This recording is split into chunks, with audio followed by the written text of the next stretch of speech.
Hello everyone, स्वागत है आप सभी का फिर से एक बार हमारे अपने चैनल ग्रेल फील्ड स्टडी पर, जहां हम लोग बात करने वाले हैं इस लेक्चर में सीबीएसई बोर्ड क्लास 10th के 5 साल तक के जितने भी क्वेश्चन पेपर आए हुए हैं सबका सोल्यूशन देख पा रहे होंगे। सबसे पहले मैं आपसे बता देना चाहता हूं कि देखिए 2021 से 2025 तक के जितने भी पेपर आपके पास पूछे गए हैं सबका सोल्यूशन हम लोग यहाँ पर देखेंगे। और साथ ही ये बात बता देना चाहता हूँ कि क्वेश्चन रिपीट होते हैं, सीबीएसई बोर्ड में क्वेश्चन रिपीट होते हैं। 30% क्वेश्चन तो आपको ऐसे 30% मार्क्स तो आपको ऐसे मिल जाएंगे यदि हमारे पास 10 साल तक के पीवाईक्यू को आप लोग सॉल्व कर लेंगे। ठीक है, तो इस पूरे लेक्चर को ध्यान से देखना, शुरू से लेकर लास्ट तक देखिएगा। 5 साल तक के सभी पीवाईक्यूज आपको मिलेंगे। क्वेश्चन पेपर को हम लोग सॉल्व कर रहे हैं, जैसे कि आप देख सकते हैं यहाँ पर सेट 2 है और ये पेपर आपके पास 2025 का है। यहाँ पर क्वेश्चन पेपर कोड आपके पास गिवन है, सीरीज नंबर आपके पास यहाँ पर मेंशन है, सब कुछ एकदम ऑथेंटिक बात हम लोग कर रहे होंगे। और लास्ट तक ये 2025 का सबसे पहले सॉल्व करेंगे, इसके बाद 24 का, 23 का, 22 और 21 का सॉल्व करेंगे। साथ ही हम आपको ये बता देना चाहेंगे कि किस प्रकार से आपको एग्जामिनेशन में लिखना है। लिखना सबसे बेस्ट होता है, किस प्रकार से आपको क्वेश्चन को रिप्रेजेंट करना है एग्जामिनर के सामने, क्योंकि मार्क्स तो वहीं से मिल रहे होते हैं ना मेरे भाई। तो लिखने के लिए भी आप लोग यहाँ पर सीख पा रहे होंगे, रिपीटेड क्वेश्चन भी आपको मिल रहा होगा। साथ ही खूब सुंदर सा हम इसका पीपीटी बना रहे हैं, तो आपको जरूर से हेल्प करेगा। तो मैं एक छोटा सा गुजारिश करना चाहूंगा कि आप मेरे वीडियो को लाइक कर दीजिएगा और चैनल को सब्सक्राइब कर लीजिएगा, ताकि हम लोग हर सब्जेक्ट के लिए कम से कम 10 साल तक के पीवाईक्यू को तो जरूर सॉल्व कराएं, 10 साल तक के क्वेश्चन पेपर को जरूर सॉल्व कराएं, जिससे कि आपका 30% मार्क्स तो एकदम से कंप्लीटली सिक्योर हो जाए। साथ ही हमारे वीडियो की खासियत ये होने वाली है कि इस पूरे लेक्चर में हम लोग कोई भी इधर उधर की बात नहीं करेंगे, केवल टॉपिक्स की बात करेंगे और बिल्कुल इधर उधर की बात नहीं करने वाले हैं। कैसे एग्जामिनेशन में लिखना है, किस प्रकार से अप्रोच आपको लाना है, तो अब पेन कॉपी आप लोग रख सकते हैं और कायदे से इस लेक्चर को पूरा देखिएगा। काफी सुंदर हम लोग यहाँ पर लेक्चर करने वाले हैं। आइए, सेक्शन ए का यहाँ पर आपके पास क्वेश्चन होता है। सेक्शन ए में आपको 20 एमसीक्यू मिले होते हैं, सभी 1 मार्क्स के क्वेश्चन होते हैं, यानी कि एक सही सवाल पर आपको 1 मार्क्स मिल रहे होंगे, 1 मार्क्स मिल रहे होंगे। ठीक है, सबसे पहला क्वेश्चन आपको एमसीक्यू का देखने को मिलता है, वो आप देख सकते हो क्या। Following data show the marks obtain bye 100 student. सबसे पहले यहाँ पर 100 स्टूडेंट का दिया गया है, उनका मार्क्स और स्टूडेंट यहाँ पर मेंशन है। आपको बताना क्या है, median will be the average of 2 observation. यानी कि आपको यहाँ पर क्या बताना है, the median will be the average of which of 2 observation, यानी कि 2 ऑब्जर्वेशन के मीडियन का एवरेज आपको बताना है। ठीक है, तो सबसे पहले हमें क्या करना होगा, इस चार्ट को यहाँ पर मेंशन करना होगा। तो चार्ट हमारे पास यहाँ पर हो सकता है, बना लेंगे मार्क्स ऑब्टेन।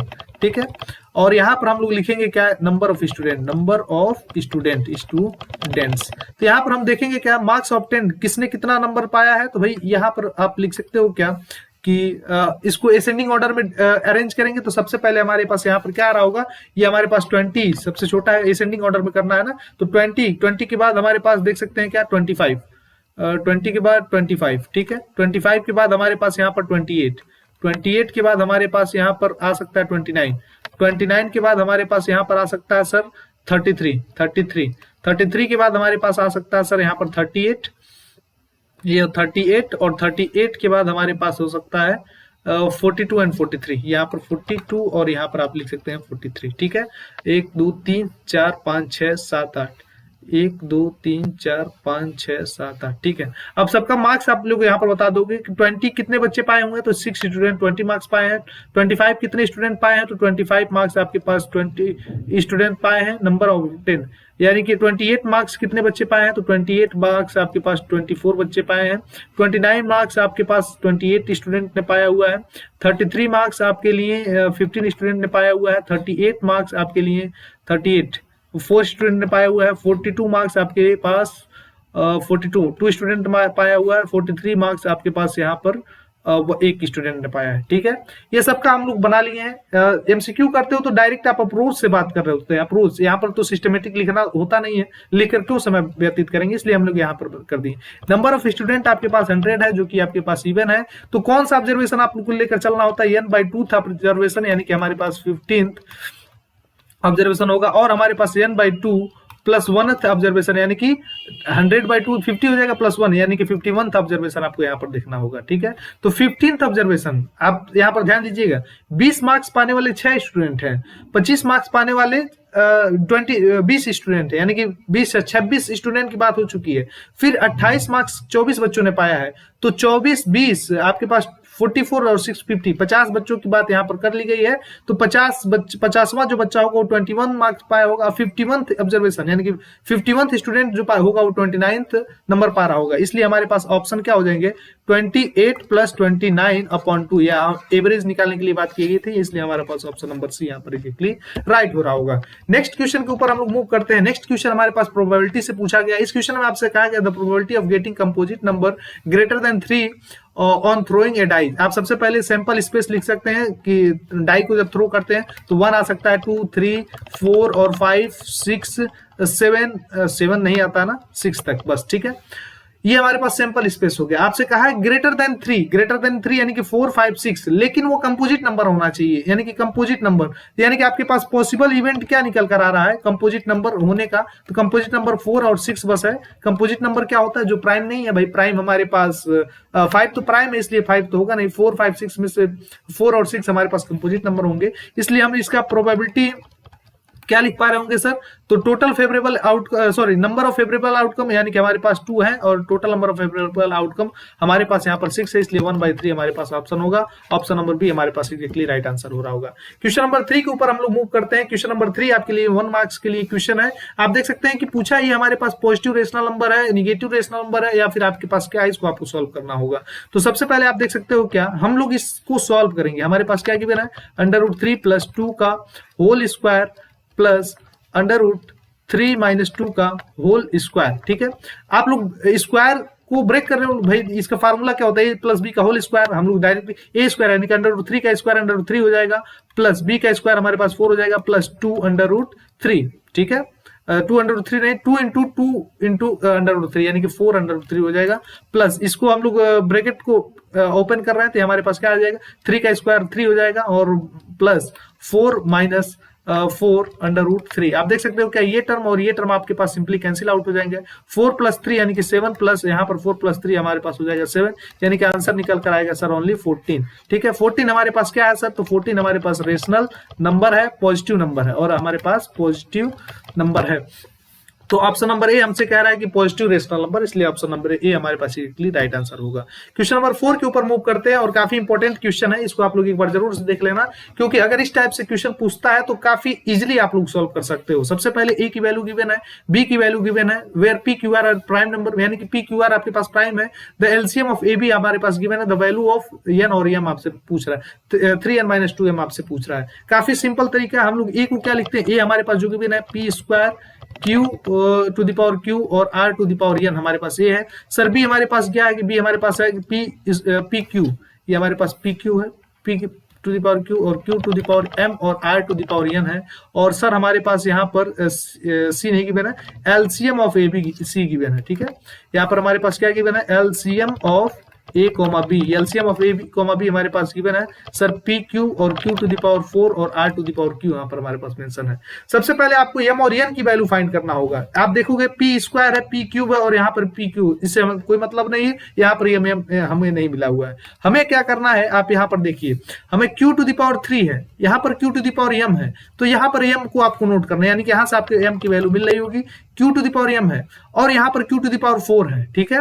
तो आपको ये देखना है कि सर M की जितनी पावर यहाँ पर गिवन है, M की देख सकते हो, Q के पावर कंपेयर करना है, Q वाले टर्म को कंपेयर करो भाई, Q के पावर में 3 है, Q के पावर में M है, Q के पावर में 3 है, तो M की हाईएस्ट वैल्यू क्या होगी, तो सर Q के पावर में हाईएस्ट वैल्यू हमारे पास 4 है, यानी कि M की वैल्यू हमारे पास 4 हो जाएगी। आइए नेक्स्ट टर्म पे हम लोग बात करते हैं, N क्या होगा, यहाँ पर N है, R to the power N है, R to the power N है, और R टू द पावर 2 है यहाँ पे, तो आपको यहाँ पर कंपेयर करना होगा R² और R to the power N, और यहाँ पर R टू द पावर 3, यानी कि N की वैल्यू यहाँ पर आपके पास 3 हो जाएगी, N की वैल्यू हमारे पास यहाँ पर क्या हो जाएगी सर 3 हो जाएगी। क्यों 3 हुई, क्योंकि N हाईएस्ट पावर को आपको यहाँ पर मेंशन करना है। तो M और N की वैल्यू आपके पास यहाँ पर प्राप्त हो चुकी है। हमें निकालना क्या था, 3n - 2m, ठीक है, निकाल लेते हैं सर। 3 × n हमारे पास है 3 - 2 × हमारे पास m है 4, यानी कि 9 - 8, यानी कि हमारे पास 1 बनकर आएगा। ऑप्शन नंबर बी हमारे पास एग्जैक्टली राइट आंसर बनकर आएगा। आइए नेक्स्ट क्वेश्चन के ऊपर मूव करते हैं। काफी वन लाइनर क्वेश्चन आपके पास यहाँ पर है,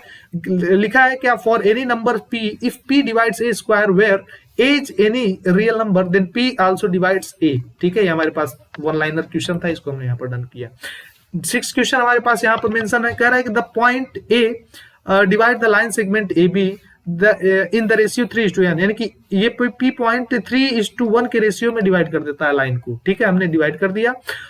as so below the value of, आपको बताना है क्या है कि a b upon p b हमारे पास क्या वन करा रहा होगा। तो ए बी आप देख सकते हो क्या, ए बी यानी कि 3+1, यानी कि हमारे पास यहाँ पर क्या निकल कर आ सकता है 3+1 अपॉन पी बी हमारे पास क्या हो जाएगा 1। आप लोग 3+1 एक्स कर सकते हैं ना, ब्रैकेट के बाहर एक्स, कोई मतलब नहीं है, रेशियो में लिखना है तो एक्स कट ही जाएगा। ये हो सकता है हमारे पास 4/1, यानी कि इसकी वैल्यू हमारे पास ओनली 4 बनकर आ सकती है। तो ऑप्शन नंबर सी यहाँ पर एग्जैक्टली राइट आंसर हो गया।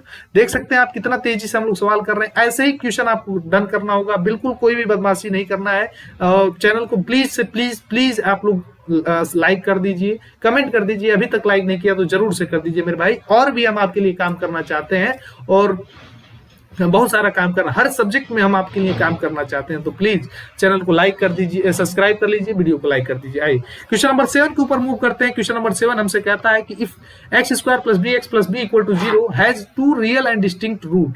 रियल और डिस्टिंक्ट रूट के लिए हमारे पास डिस्क्रिमिनेंट की वैल्यू ग्रेटर देन 0 होता है। ठीक है, यानी कि डी हमारे पास पॉजिटिव होता है। Then the value of b can be, यानी कि आपसे क्या कह रहा है कि x² + bx + b = 0 के लिए रियल और डिस्टिंक्ट का मतलब क्या होता है कि उसका डी हमारे पास ग्रेटर देन 0 होगा। डी का मतलब क्या होता है, डी हमारे पास निकलता है सर b² - 4ac। तो सर यहाँ पर इस केस में हमारे पास क्या होगा, b² क्या होगा, तो सर b आप देख सकते हो b² - 4। a की वैल्यू हमारे पास क्या है सर, तो a की वैल्यू हमारे पास 1 है, यानी कि यहाँ पर 1 हो जाएगा। और c की वैल्यू सर हमारे पास यहाँ पर b गिवन है। ठीक है, तो ये हमारे पास ग्रेटर देन 0 होना चाहिए, डिस्क्रिमिनेंट ग्रेटर देन 0 होना है पॉजिटिव और रियल नंबर के लिए। आप लोग देख सकते हो यहाँ पर ये हो जाएगा आपके पास b² - 4, b ग्रेटर देन 0 होना चाहिए, या फिर आप इसे कॉमन ले सकते हो, ये हमारे पास हो जाएगा b - 4 ग्रेटर देन 0 होगा। तो ये कौन सी वैल्यू सेटिस्फाई करेगा, आपको वैल्यू पुट करके यहाँ पर देख सकते हो, सिंपली यहीं पर देख लीजिए आप, वैल्यू पुट करके देखिए आप, क्या 0 को पुट करेंगे तो हमारे पास इस टर्म को सेटिस्फाई करेगा। तो 0² - 4 × 0 हमारे पास क्या है 0, 0 ग्रेटर देन 0 बिल्कुल नहीं, 0 तो होगा नहीं। ऑप्शन नंबर बी के ऊपर मेंशन करते हैं, 4 को हम चेक करते हैं, 4² - 4 × 4 क्या ग्रेटर देन 0 है, तो 4² यानी कि 16, 4 4 जा 16 माइनस 4 4 जा 16, क्या 0 से बड़ा है, बिल्कुल नहीं, यानी कि ऑप्शन नंबर बी नहीं होगा। 3 को रखकर चेक करते हैं, यानी कि सी को 3 रखते हैं, तो 3² - 4 × 3 क्या ग्रेटर देन 0 है, तो 3 3 9 - 4 3 12 ग्रेटर देन 0 बिल्कुल नहीं है। और ऑप्शन नंबर डी को अगर आप चेक नहीं करते हैं तो भी हमारे पास ऑप्शन नंबर डी यहाँ पर एग्जैक्टली राइट आंसर हो जाएगा, क्योंकि जब कोई तीनों ऑप्शन गलत है तो भाई चौथा तो ऑटोमेटिकली सही होगा ही होगा। आइए नेक्स्ट क्वेश्चन की तरफ हम लोग मूव करते हैं। नेक्स्ट क्वेश्चन हमसे क्या पूछा हुआ भाई, नेक्स्ट क्वेश्चन हमसे कहा है कि आपको बताना है कि which of the following is a quadratic equation. तो इसमें से कौन सा आपके पास क्वाड्रेटिक इक्वेशन है। क्वाड्रेटिक इक्वेशन मतलब x² + bx + c करके हमारे पास कुछ यहाँ पर मेंशन होना चाहिए। आइए सॉल्व करते हैं हम लोग यहाँ पे।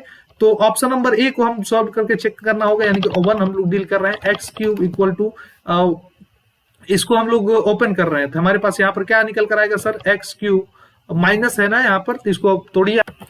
तो इसका फार्मूला क्या होता है आप एक बार देख लो, x - 1 का होल क्यूब क्या है ना, तो a³ माइनस का साइन यहाँ पर लगाएंगे, और फिर 3 यहाँ पर लिखेंगे 3x² और b की वैल्यू हमारे पास 1 है, ठीक है, प्लस अब हमारे पास यहाँ पर क्या आता है 3xb², यानी कि हमारे पास 1 ये हो जाएगा, और इस प्रकार से हमारे पास होता है, फिर माइनस यहाँ पर लिखेंगे 1, ठीक है। इसको सॉल्व करेंगे, देखेंगे x³ से x³ कट जाएगा, और यहाँ पर हमारे पास 0 है, इक्वल -3x² + 3x - 1, ठीक है।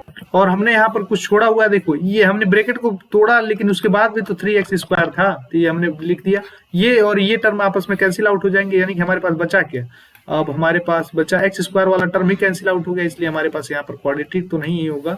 आप लोग लिखेंगे क्या, इक्वल टू हमारे पास बचा है 3x - 1, ये लीनियर हो गया, क्वाड्रेटिक तो हुआ नहीं, इसलिए हमारे पास ऑप्शन नंबर ए नहीं होगा। ऑप्शन नंबर बी को हम लोग चेक करते हैं यहाँ पर, ऑप्शन नंबर बी हमारे पास क्या निकल कर आता है, बी को चेक करिए। तो बी हमारे पास है सर x + 1 का होल क्यूब, तो होल क्यूब है इसलिए तो होगा ही नहीं, इसका कैसे होगा भाई, a³ + a³ + 3x² + 3x1, ठीक है, प्लस हमारे पास 1, यानी कि ऑप्शन नंबर बी बिल्कुल नहीं होगा, इसमें स्क्वायर वाला टर्म बचे, क्यूब का टर्म है, ठीक है, ये हमारे पास साफ नहीं होगा। ऑप्शन नंबर सी को चेक करते हैं, तो हमारे पास x² = √x गिवन है, यानी कि x भाई बिल्कुल नहीं होगा। आप देख सकते हो क्या कि अगर स्क्वायर करोगे तो क्वाड्रेटिक इक्वेशन बिल्कुल नहीं बन रहा है। अच्छा, एक चीज हमने यहाँ पर मिस्टेक कर दिया, ऑप्शन नंबर बी तो हमारे पास बन जाएगा यार, ऑप्शन नंबर सी को चेक करने की आवश्यकता ही नहीं है। ऑप्शन नंबर बी हमारे पास बन जाएगा क्वाड्रेटिक इक्वेशन, क्योंकि एक्स क्यूब इक्वल दिया है ना। तो आइए देखते हैं हम लोग, इसको चेक करो, थोड़ा सी मिस्टेक हो गई। देखिए हमारे पास given x cube equal x plus 1 का होल क्यूब, ठीक है। इसको आप देखिए, एक्स क्यूब इक्वल टू हमारे पास क्या होगा, x cube plus 3x square plus 3x b square, यानी कि 3x हो जाएगा। और फिर हमारे पास ये बन जाएगा 1 का क्यूब, ठीक है। और यहाँ पर देख सकते हैं एक्स स्क्वायर कट गया और यहाँ पर बचा 3x square plus 3x plus 1, ठीक है। यहाँ पर इक्वल आपके पास 0 बना हुआ है। तो ये हमारे पास एक क्वाड्रेटिक इक्वेशन बन गया, यानी कि ऑप्शन नंबर बी हमारे पास एग्जैक्टली राइट आंसर बनकर आएगा।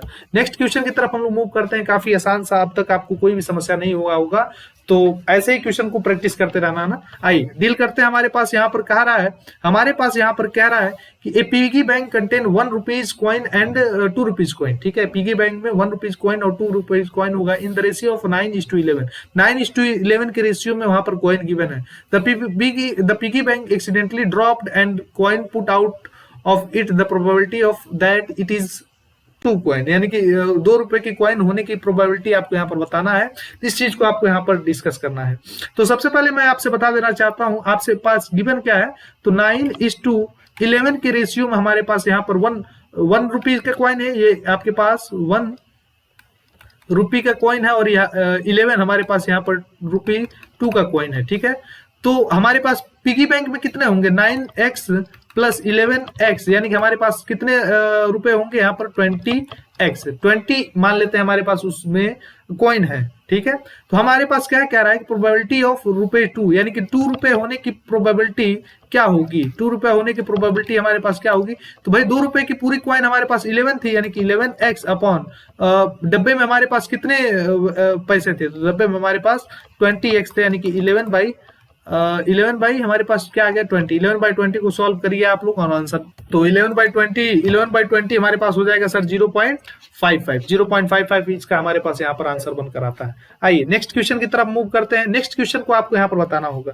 नेक्स्ट क्वेश्चन हमारे पास क्या कह रहा है, क्वेश्चन नंबर 10 आपसे कह रहा है which of the following statement is false, true false का मतलब इसमें कौन सा गलत है, इसको आपको बताना है। कह रहा है 2 right triangle are always similar, 2 right triangle always similar होते हैं, या फिर 2 square are always similar, 2 square आपस में ऑलवेज सिमिलर होते हैं, 2 equilateral triangles are always similar, ये आपको बताना है। और नेक्स्ट चीज है कि 2 सर्किल आर ऑलवेज सिमिलर, तो इसमें से कौन सा गलत है इसको आपको यहाँ पर सोचना है। तो भाई एग्जैक्टली ऑप्शन नंबर ए यहाँ पर होगा राइट, क्योंकि ये ऑप्शन गलत है। 2 right triangles are always similar, तो 2 राइट ट्रायंगल तो हमारे पास सिमिलर नहीं होते, ठीक है। ये स्टेटमेंट हमारे पास फॉल्स था। आइए क्वेश्चन नंबर 11 हमसे क्या कह रहा है, इसको हम लोग देखते हैं। In adjoining figure ABCD is a trapezium, हमारे पास एक ट्राइपीजियम यहाँ पर गिवन है, in which X Y parallel to A B, यानी कि जो एक्स वाई है ये वाली पॉइंट है, ये पैरेलल है हमारे पास ए बी के एंड सी डी, ठीक है, ये हमारे पास पैरेलल है। और ए एक्स हमारे पास गिवन है, ए एक्स इक्वल 2/3 ए डी, ये हमारे पास है, आपको बताना है। इसका मतलब क्या हुआ कि अगर ax अपॉन ad हम कर दें तो ये हमारे पास रेशियो 2/3 आता है, ax बाई ad। ax हमारे पास क्या है, तो ax हमारे पास 2 हो गया, और ad हमारे पास क्या है, a और d, ठीक है। ये पूरे लेंथ इसका आप लोग क्या बता सकते हो, इसका पूरा लेंथ आप बता सकते हो ad, इसका पूरा लेंथ हमारे पास हो सकता है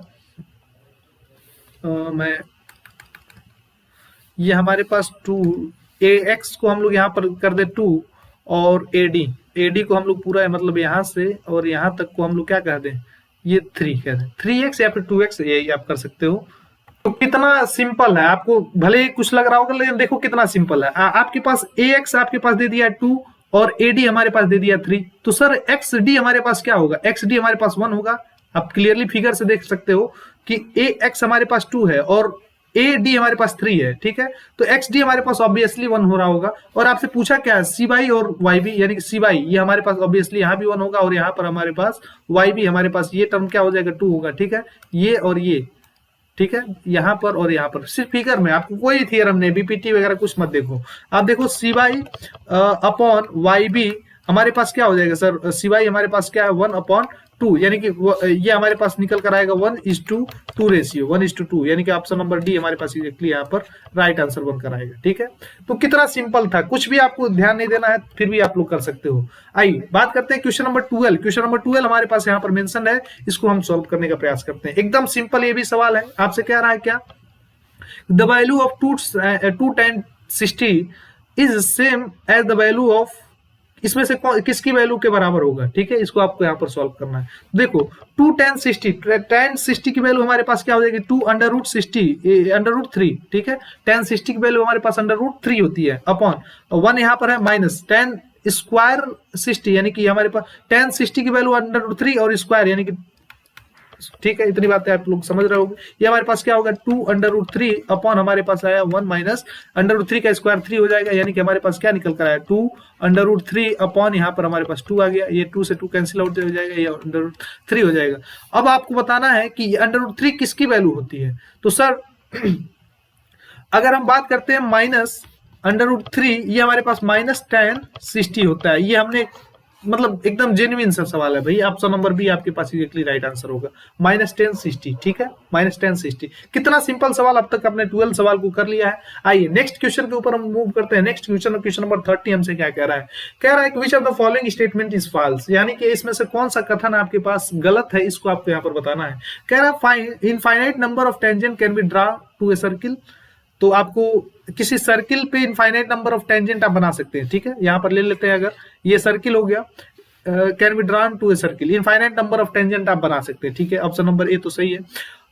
infinite number of tangent can be draw to a circle from point outside, लेकिन ये बात गलत है कि किसी आउटसाइड पॉइंट पर क्या इनफाइनाइट नंबर ऑफ टेंजेंट बना सकते हैं, नहीं, बिल्कुल केवल 2 टेंजेंट हम लोग वहां से बना सकते हैं, इसलिए हमारे पास ये कथन गलत है, इसलिए हमारे पास ये स्टेटमेंट हम लोग यहाँ पर राइट कर देंगे। आइए नेक्स्ट क्वेश्चन के ऊपर मूव करते हैं। फिगर आपको कठिन दिख रहा होगा, लेकिन देखते ही आप यहाँ पर इसका आंसर बता सकते हो। तो एक बार फिगर को देखेंगे हम लोग। In the adjoining figure P and PB are tangent to a circle with centre 0। ठीक, ये पीए और पीबी हमारे पास टेंजेंट है और सेंटर हमारे पास 0 है। The measure of angle A P B, आपको बताना क्या है कि ए पी और बी, यानी कि ये वाली एंगल आपको पास बतानी है, ये वाली एंगल आपको क्या कैलकुलेट करना है। तो सिर्फ फिंगर से आप बता सकते हो। देखो कितना आसान है, आपको कुछ करना ही नहीं, सिर्फ यहाँ पर मेंशन करिए। देखिए यहाँ पर 210 दिया है ना, इसको मैं डार्क कलर ले लेता हूँ कोई, देखिए यहाँ पर 210 दिया है डिग्री। अब मैं अगर कहूँ ये 360 का होता है, तो यहाँ पर एंगल ए ओ बी क्या होगा, तो 360 माइनस 210 हमारे पास क्या बनकर आएगा, यहाँ पर देखते हैं, यहाँ पर हमारे पास बनकर आएगा, ये हमारे पास 150 बनकर आएगा। ठीक है, 150 आप देखो 150 आपके पास बनकर आ रहा है। और हमने जानते हैं क्या कि ये सप्लीमेंट्री एंगल होता है, यहाँ ये 150 प्लस ये थीटा, अगर इसको थीटा मान लेते हैं तो ठीक है, तो ये हमारे पास सप्लीमेंट्री एंगल होता है, यानी कि 150 प्लस थीटा हमारे पास 180 होना चाहिए, थीटा की वैल्यू 180 अब माइनस 150 होना चाहिए, और थीटा की वैल्यू हमारे पास यहाँ पर 30 आ जाना चाहिए, यानी कि एंगल एओपी हमारे एपीबी, ये हमारे पास क्या था, एंगल ए पी बी, हमारे पास थीटा 30 डिग्री आ गया। ऑप्शन नंबर डी यहाँ पर एग्जैक्टली राइट आंसर है। ठीक है, ऐसे आपको अप्रोच से करना है, कोई बहुत बड़ी रॉकेट साइंस नहीं है। क्वेश्चन नंबर 15 के ऊपर हम लोग मूव करते हैं। क्वेश्चन नंबर 15 भी काफी आसान है, आपको लैंग्वेज थोड़ा बड़ा कर दिया, लेकिन एकदम हलवा है मेरे भाई, हलवा है। आइए एक बार हम लोग पढ़ते हैं हम लोग ऐसे, तो हम लोग जैसे क्वेश्चन को पढ़ेंगे उसको हम लोग सॉल्व करने का भी प्रयास करेंगे। एन ऑब्जर्वर 1.8 मीटर टाल, एक observer stand away from a chimney at a distance of 38.2 metre. ठीक है, यहाँ पर फिगर हम लोग बना लेते हैं कि क्या कह रहा है, एक ऑब्जर्वर है, कोई ऑब्जर्वर कितना मीटर टाल है, तो हम लोग यहाँ पर फिगर बना सकते हैं कि ये हमारे पास है, सर टाल रेड से बनाऊंगे क्या, चलिए आई, ये हमारे पास ऑब्जर्वर टाल है 1.5 मीटर, 1.8 मीटर, ये हमारे पास 1.8 मीटर हो गया, ये टाल है। और अवे कितना खड़ा है, 38.2 मीटर अवे। एक the angle of elevation, chimney, एक कोई चिमनी है, चिमनी तो ऑब्वियसली ये बड़ा होगा, इसलिए हम लोग ऐसे चिमनी को बड़ा बनाते हैं भाई, ये हमारे पास चिमनी हो गया। ठीक है, और the angle of elevation on top of chimney from I of observation is 45, यानी कि अगर यहां से वो चिमनी को देखता है, तो ये देखो जरा, यहां से अगर वो चिमनी को देखता है तो यहाँ पर एंगल ऑफ एलिवेशन, यानी कि यहाँ पर देखेंगे एंगल ऑफ एलिवेशन हमारे पास ये टर्म बन रहा है कितना, तो ये बन रहा है हमारे पास 45 डिग्री, ये हो रहा है 45 डिग्री। तो अब आपको बताना the height of chimney above the ground is, यानी कि ये ग्राउंड से चिमनी की हाइट आपको यहाँ पर बताना है, यानी कि ये टर्म आपको यहाँ पर बताना है, ये पूरा टर्म हमें यहाँ पर बताना है। ठीक है, आप यहां से देख सकते हो क्या कि अगर 1.8 बच्चे की हाइट है तो यहां से यहां तक की डिस्टेंस, यानी कि ये भी हमारे पास 1.8 हो रही होगी, कहां से कहां तक इतना हो रही होगी। ठीक है, अब हमको ये पूरा निकाल, इसको नामकरण दे दे, ये हम लोग कह देते हैं कि ये हो गया ए, ये हो गया बी, यहाँ पर हो गया सी, यहाँ पर हो गया डी, यहाँ पर हो गया हमारे पास कहीं ई। ठीक है, यानी कि अगर ई टू बी की हाइट हमें पता चल जाए तो हमारे पास इसकी पूरी हाइट पता चल जाएगी। ठीक है, आइए डिस्कस करते हैं। हम लोग ट्रायंगल लेते हैं ए बी और ई, ए बी ई, यहाँ पर भी हमारे पास 38.2 हाइट हो रहा होगा क्योंकि पैरेलल है भाई, तो बिल्कुल होगा। तो इस पूरे ट्रायंगल में हम क्या देखेंगे, इस पूरे ट्रायंगल में हम देखेंगे कि हमारे पास एंगल कितना है, तो सर 45, यानी कि और हमें क्या चाहिए, बीई चाहिए, बीई चाहिए, यानी कि परपेंडिकुलर और बेस से किसका रिलेशन होता है, तो tan का। तो tan 45 इक्वल टू हमारे पास क्या होगा, perpendicular by base, equal to perpendicular हमारे पास क्या हो गया, तो बीई बेस हमारे पास हो गया 38.2। ठीक है, ये बेस हमारे पास हो गया सर 38.2, और tan 45 की वैल्यू हमारे पास सॉरी, tan 45 की वैल्यू हमारे पास हो जाएगी 1, यानी कि यहाँ पर 1 इक्वल टू हमारे पास क्या हो जाएगा, बीई अपॉन 38.2, और बीई की वैल्यू क्या हो जाएगी, बीई की वैल्यू हमारे पास हो जाएगी 38.2। ठीक है, बीई की वैल्यू हमारे पास 38.2 हो जाएगी क्योंकि क्रिस क्रॉस मल्टीप्लिकेशन होगा ना भाई मेरे, यानी कि ये पूरा बीई हमारे पास आ गया 38.2। ठीक है, अब पूरे की लेंथ हमको बताना है, तो भाई देखो यहाँ पर 38.2 प्लस 1.8 आप बता सकते हो क्या, तो यहाँ पर 48, यहाँ पर हमारे पास क्या निकल कर आ जाएगा, ओनली इसको सॉल्व करो भाई, हमारे पास क्या निकल कर आएगा 38.2। ठीक है, इन सबको ऐड करना है, तो इसको ऐड करिए आप, तो हमारे पास यहाँ पर सिंपली 40 लिख सकते हैं आप, 38.2 प्लस 1.8 यानी कि आप 40, आपके पास 40 मीटर ऑप्शन हो जाएगा, ऑप्शन नंबर सी हमारे पास एग्जैक्टली राइट आंसर होगा। ठीक है, तो काफी आसानी तरीके से इसको हमें सॉल्व करना था, बहुत कोई रॉकेट साइंस नहीं था।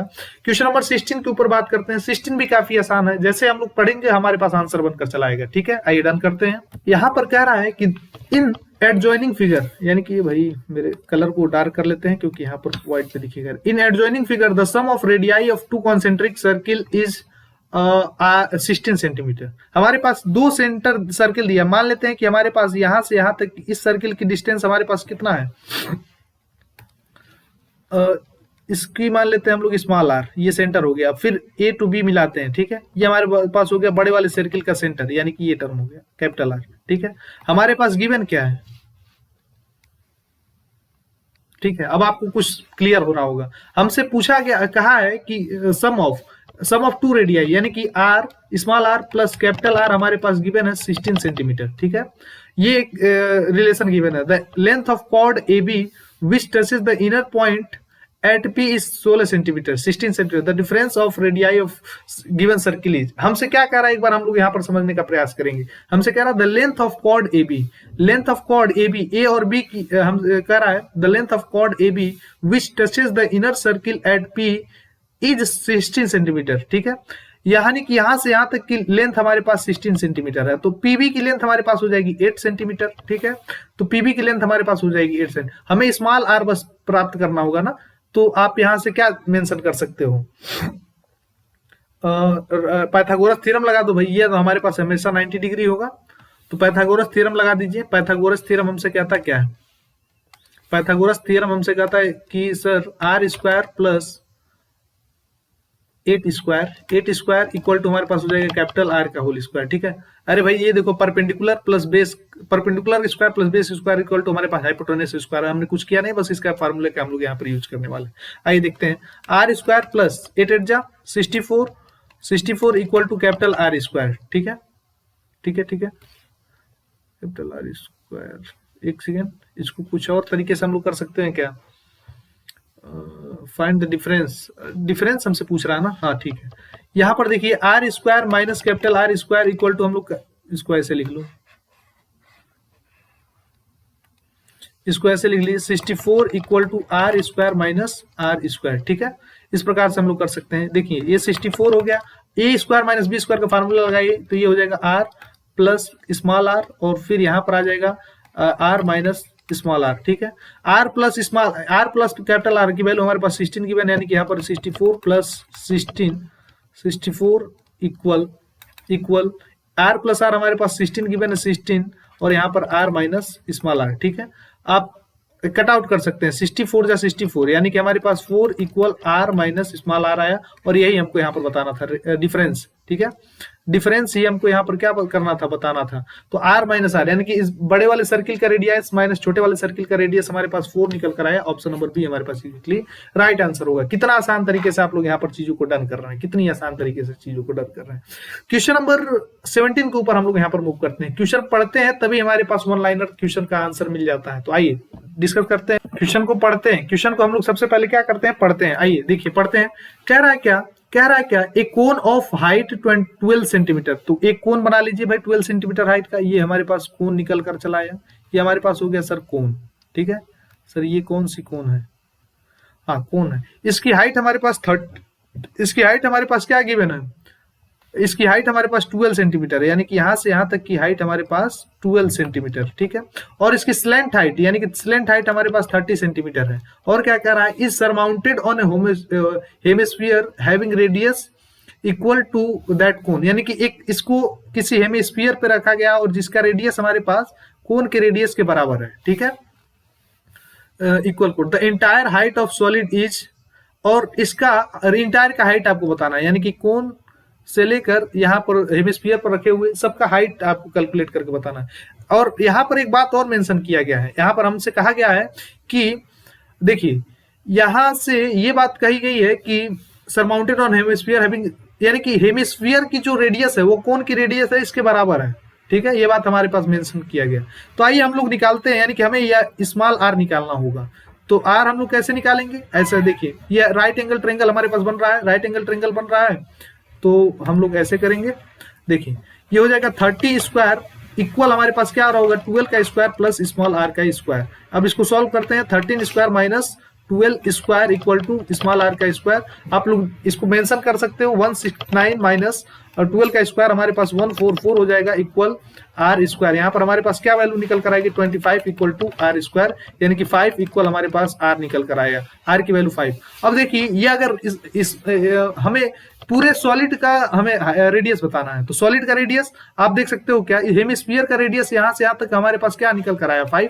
भाई यही रेडियस तो हमारे पास यहाँ भी रहेगा।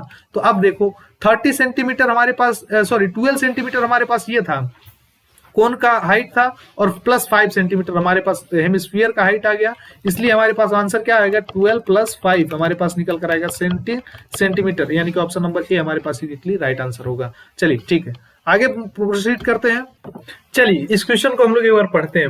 हमारे पास यहाँ पर लिखा गया है question number 18, if X median plus Y mean equal to Z mode is empirical relation between the mean median and mode, then value of x plus y plus z equal is, यानी कि x plus y plus z हमको यहाँ पर बताना होगा, ठीक है। तो हम लोग इसको इंपेरिकल फार्मूला आप लोग यहाँ पर देखे होंगे कि हमारे पास इंपेरिकल फार्मूला क्या होता है कि सर मॉड हमारे पास यहाँ पर थोड़ी सी सिस्टम हिल चुकी है और इसको मैं सेटलमेंट एक बार कर लेता हूँ, ठीक है।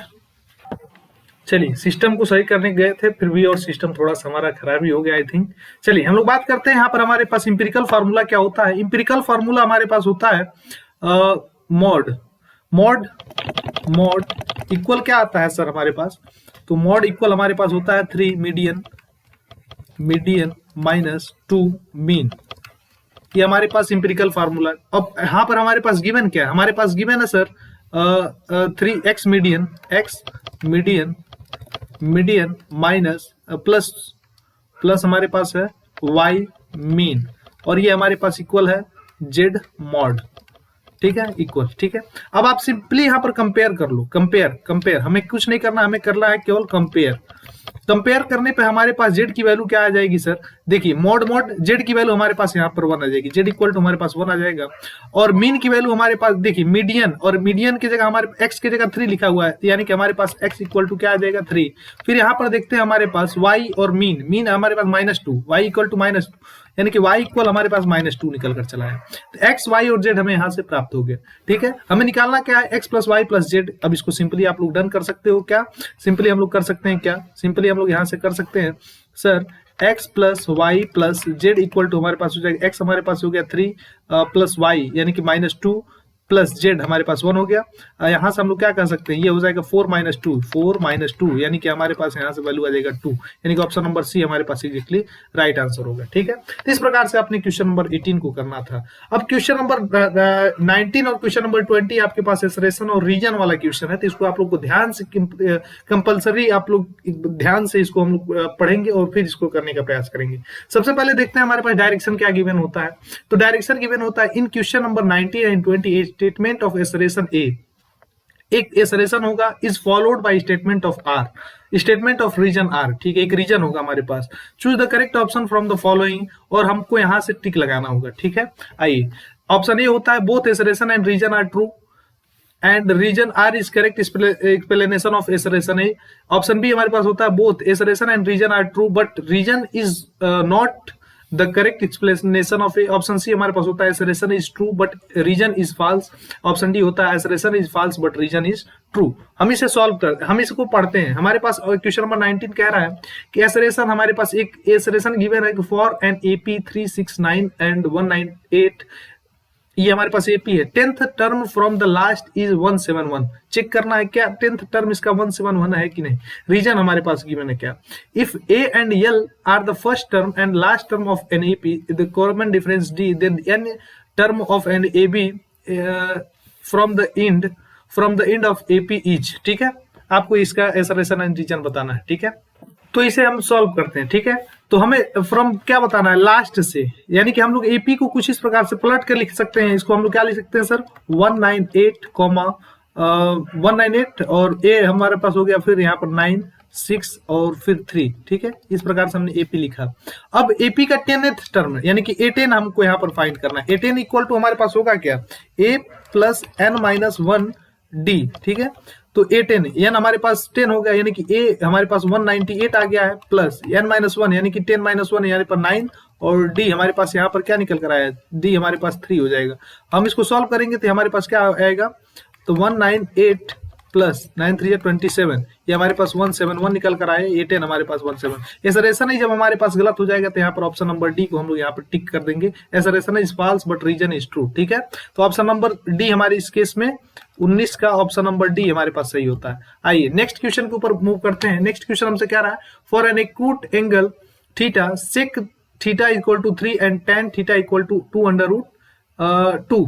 रीजन हमारे पास बताना है सेक स्क्वायर थीटा इक्वल 1, ये तो हमारे पास होता ही नहीं है, यानी कि हमारे पास यहाँ पर रीजन ही गलत है। तो इसके लिए हमारे पास यहाँ पर चले आते हैं, ऑप्शन नंबर सी होता है assertion is true but reason is false, क्योंकि आइडेंटिटी हमारे पास गलत दिया हुआ है। ये हमारे पास किसके लिए है, तो ये क्वेश्चन नंबर 20 के लिए। ठीक है, क्वेश्चन नंबर 20 के लिए। अब हमारी जो बात होगी, हमने एमसीक्यू के सभी सवाल को यहाँ पर डन कर लिया। एमसीक्यू के जितने भी क्वेश्चन हमारे पास थे उनको हमने क्या किया है, तो उनको हमने डन कर लिया है, उनको हमने यहाँ पर डन कर लिया। हमारी अब बातें होंगी वो होगी सेक्शन नंबर बी पर। तब तक के लिए मैं आप सभी से कहना चाहूंगा कि जो भी बच्चे यहाँ पर सब्सक्राइब नहीं किए हैं, सब्सक्राइब कर लीजिए। और इसी चैनल पर हम लोग 5 साल के यानी 5 इयर्स के पीवाईक्यू को डिस्कस करेंगे, 5 इयर्स के पीवाईक्यू को डिस्कस करेंगे, जिसमें से 30% क्वेश्चन आपके पास रिपीट होंगे।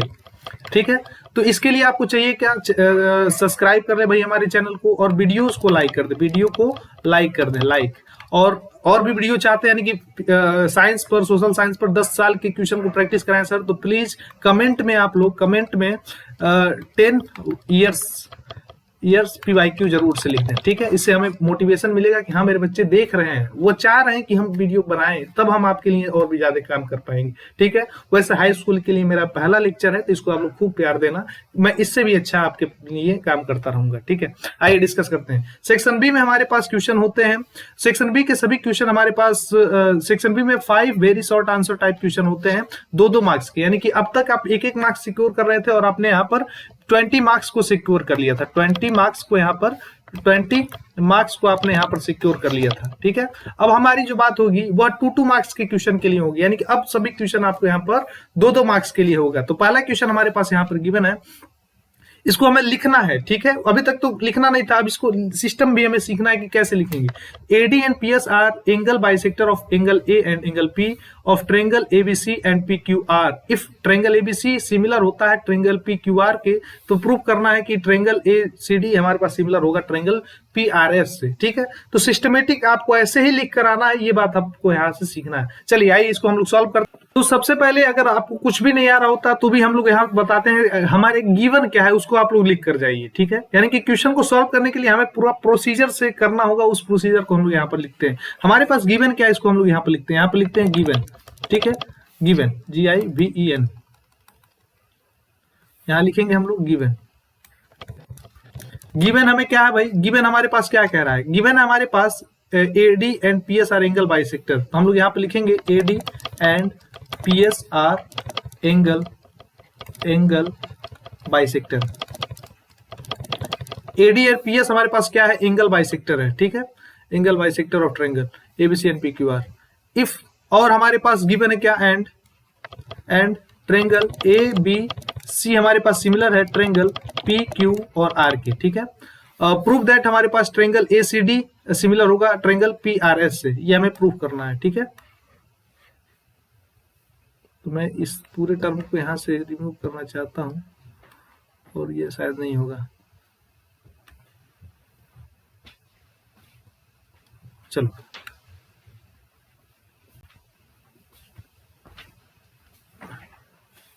हो जा भाई, हो जा हो जा हो जा हो जा, हो जा। ये क्या होगा, चलो ठीक है, नहीं हो पा रहा।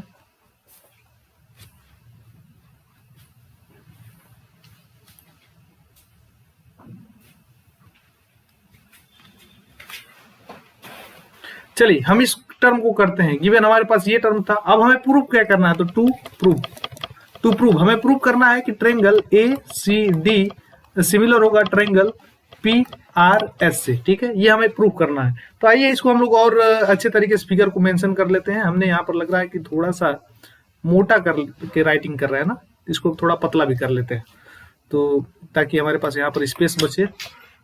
तो इस काम के लिए मैं थोड़ा सा आपसे दिल से सॉरी बोलना चाहूंगा भाई, क्योंकि एग्जामिनेशन में जब आप लिखते हो, स्टेप लिखते हो, तो थोड़ा मैनेज करके लिखना चाहिए। लेकिन मैं यहाँ पर हूँ भाई, यहाँ पर लिखते हैं गिवन। गिवन हमारे पास क्या है भाई, गिवन हमारे पास है, अच्छा इक्वल नहीं लगाते हैं, डबल कॉलन लगाइए सिर्फ। गिवन हमारे पास क्या है कि AD and PS R angle bisector, ठीक है, बाइसेक्टर। और हमारे पास क्या गिवन है, एंड ट्रायंगल ABC जो होगा वो सिमिलर होगा ट्रायंगल PQR के, ठीक है। Then prove that, to prove हमें करना है, टू प्रूव हमें करना है कि हमारे पास ट्रायंगल ACD जो होगा वह सिमिलर होगा ट्रायंगल PRS से, ठीक है। हमें ये चीज प्रूव करना है। हम यहाँ पर साइड में कहीं फिगर बना लेते हैं तो हमारे पास चीजें और भी ज्यादा स्मूथली वर्क करेंगी। सबसे पहले फिगर A यहाँ पर बना लीजिए, ये हमारे पास ट्रायंगल A हो गया और फिर हमारे पास ये दूसरा ट्रायंगल हो गया। सर मैं तो ट्रायंगल यहाँ से चूज कर सकता हूँ, तो करो ना भाई, हम भी परेशान हो गए, ये भी परेशान होंगे। चलो आओ यहाँ पर चूज कर लेते हैं भाई ट्रायंगल। ये मान लेते हैं हमारे पास एक ट्रायंगल, यहाँ पर मान लेते हैं सर हमारे पास दूसरा ट्रायंगल।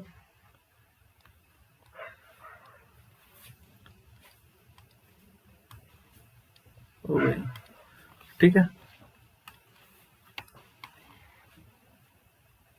इसे हम मान लेते हैं सर दूसरा ट्रायंगल। हम बात करते हैं यहाँ पर, ये हमारे पास क्या निकल कर आता है, ये हमारे पास मान लेते हैं कि हमारे पास ये हो गया A, ये हो गया B, ये हो गया हमारे पास C, ABC, और फिर हमारे पास ये PRS, ये हो गया P, ये हो गया Q, ये हो गया हमारे पास R, ठीक है। हमसे गिवन क्या था कि AD और PS हमारे पास, यानी कि AD हमारे पास ये टर्म AD और PS यानी कि ये टर्म हमारे पास एंगल बाइसेक्टर है, एंगल P और एंगल A का। तो एंगल बाइसेक्टर यानी कि एंगल को इक्वल हाफ में डिवाइड कर रहा होगा, यानी कि अब हमारे पास चीजें क्या बनकर आएंगी, इस चीज को आप नोट करिए। यहाँ पर लिखेंगे प्रूफ, हमें प्रूफ करना है। तो प्रूफ में हमें यहाँ पर मेंशन क्या है, इसको एक बार लिखिए। प्रूफ में हमें मेंशन है कि हमारे पास एंगल A जो होगा, एंगल A भी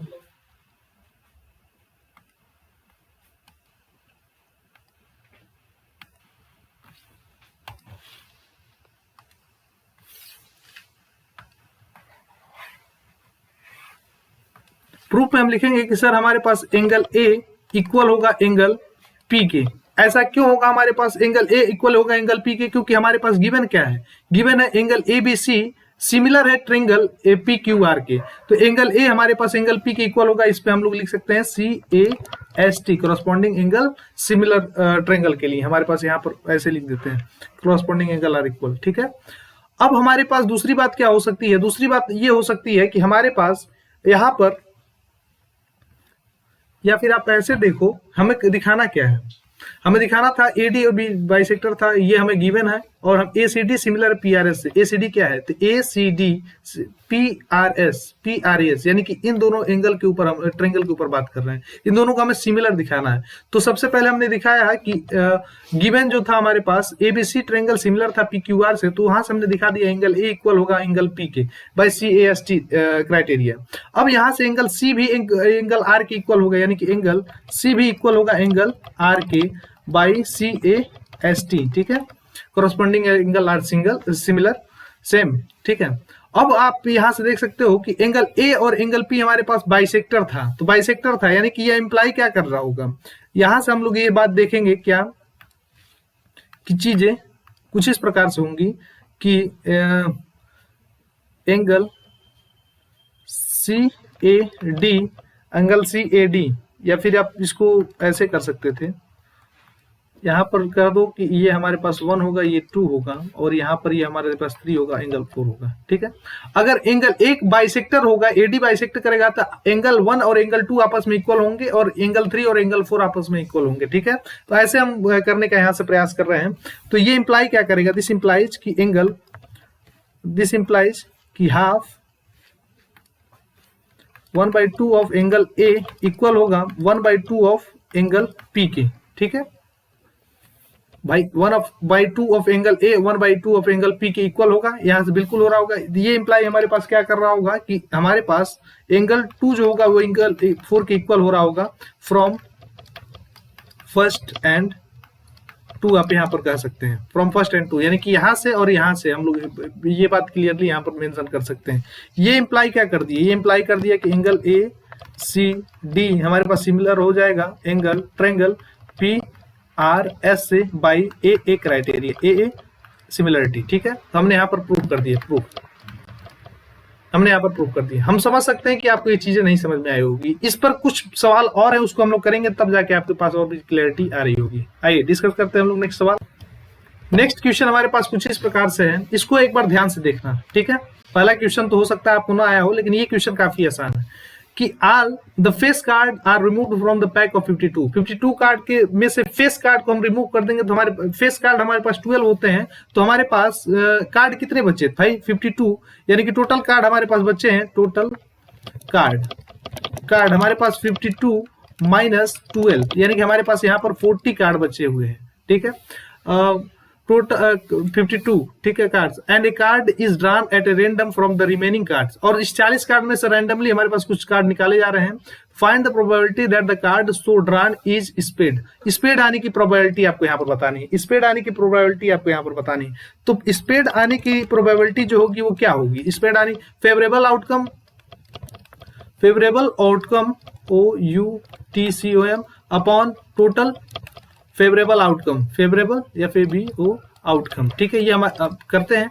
तो फेवरेबल आउटकम आपके पास होने के क्या हुए कि स्पेड आने के, तो स्पेड आपके पास बचे 10, हमने फेस कार्ड को तो निकाले दिए, रिमूव कर दिए, तो हमारे पास यहाँ पर 10 बचा, 10 अपॉन 40 यानी कि 1/4 हमारे पास स्पेड आने की चांस बचेंगी। दूसरी बात हम लोग नॉट एन एस, तो एस आने की जो कार्ड होगी नॉट एन एस के लिए हम लोग 40 से माइनस कर लेते हैं, यानी कि not an S, probability of not an S, तो ये हमारे पास क्या आ रही होगी, देखिए एस आने की प्रोबेबिलिटी हमारे पास क्या होती है, तो एस आने की प्रोबेबिलिटी हमारे पास 3 होती है।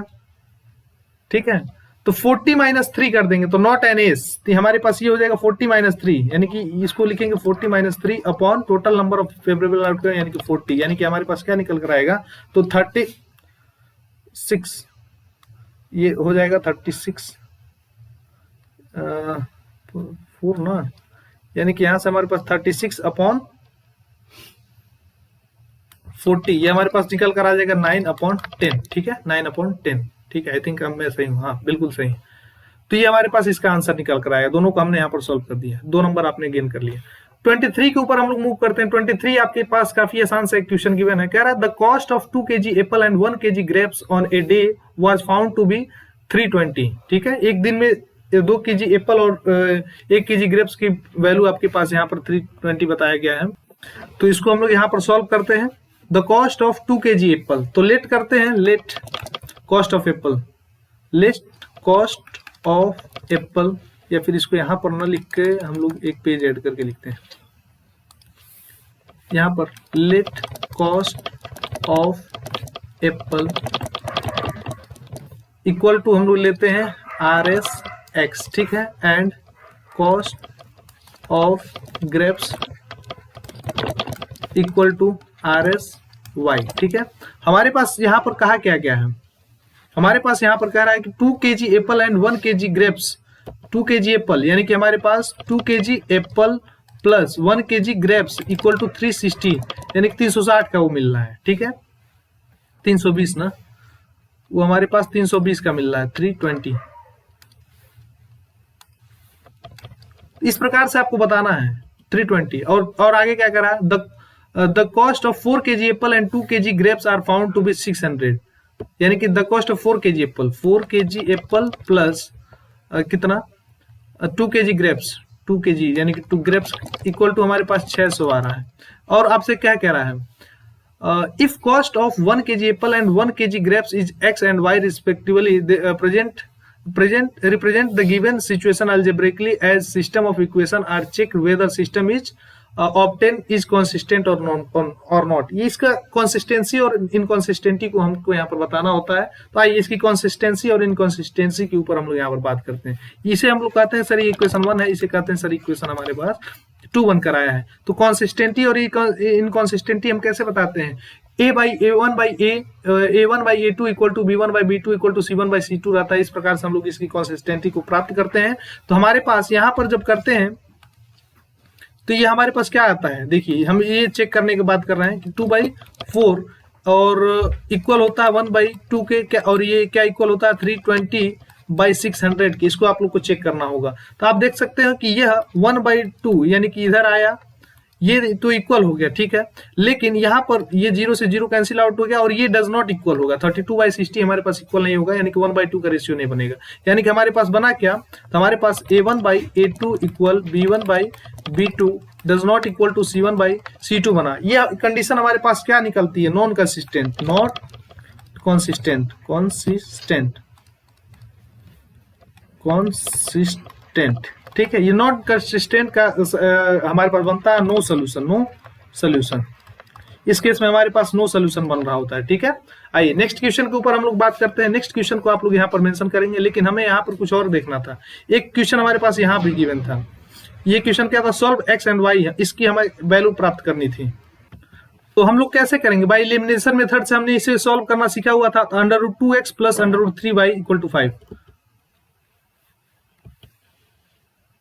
ये हो गया हमारे पास b, इसको b, ठीक है, √2x plus 3y, 2x plus 3 √3y equal to हमारे पास है 5, ठीक है। उसके बाद क्या है, 3x minus √8y equal -6, 3x minus 8y, √3x minus √8y equal to हमारे पास क्या है, माइनस √6, यह माइनस √6, ठीक है। तो इलिमिनेशन मेथड से हम लोग इसे सॉल्व करना सीखे हुए हैं भाई। इलिमिनेशन मेथड ही हमारे लिए बेस्ट होगा। तो देखिए इलिमिनेशन मेथड में हम लोग क्या करते हैं, इन दोनों में से किसी एक को गायब करना होता है। तो हम लोग क्या करते हैं, मल्टीप्लाई करते हैं इक्वेशन 1 को, इससे करते हैं √3 से, यानी कि इसमें पूरे में मल्टीप्लाई कर दीजिए √3 का और यहाँ पर मल्टीप्लाई कर दीजिए √2 का, ठीक है, इस पूरे इक्वेशन में। तो हमारे पास क्या निकल कर आएगा, आप देख सकते हो कि यहाँ से हमारे पास वैल्यू निकल कर आएगा, वो होगा √3 इंटू √2 यानी कि √6x प्लस √3 और √3 यानी कि कंप्लीटली हमारे पास 3y हो जाएगा और इक्वल टू 5 √3, ठीक है।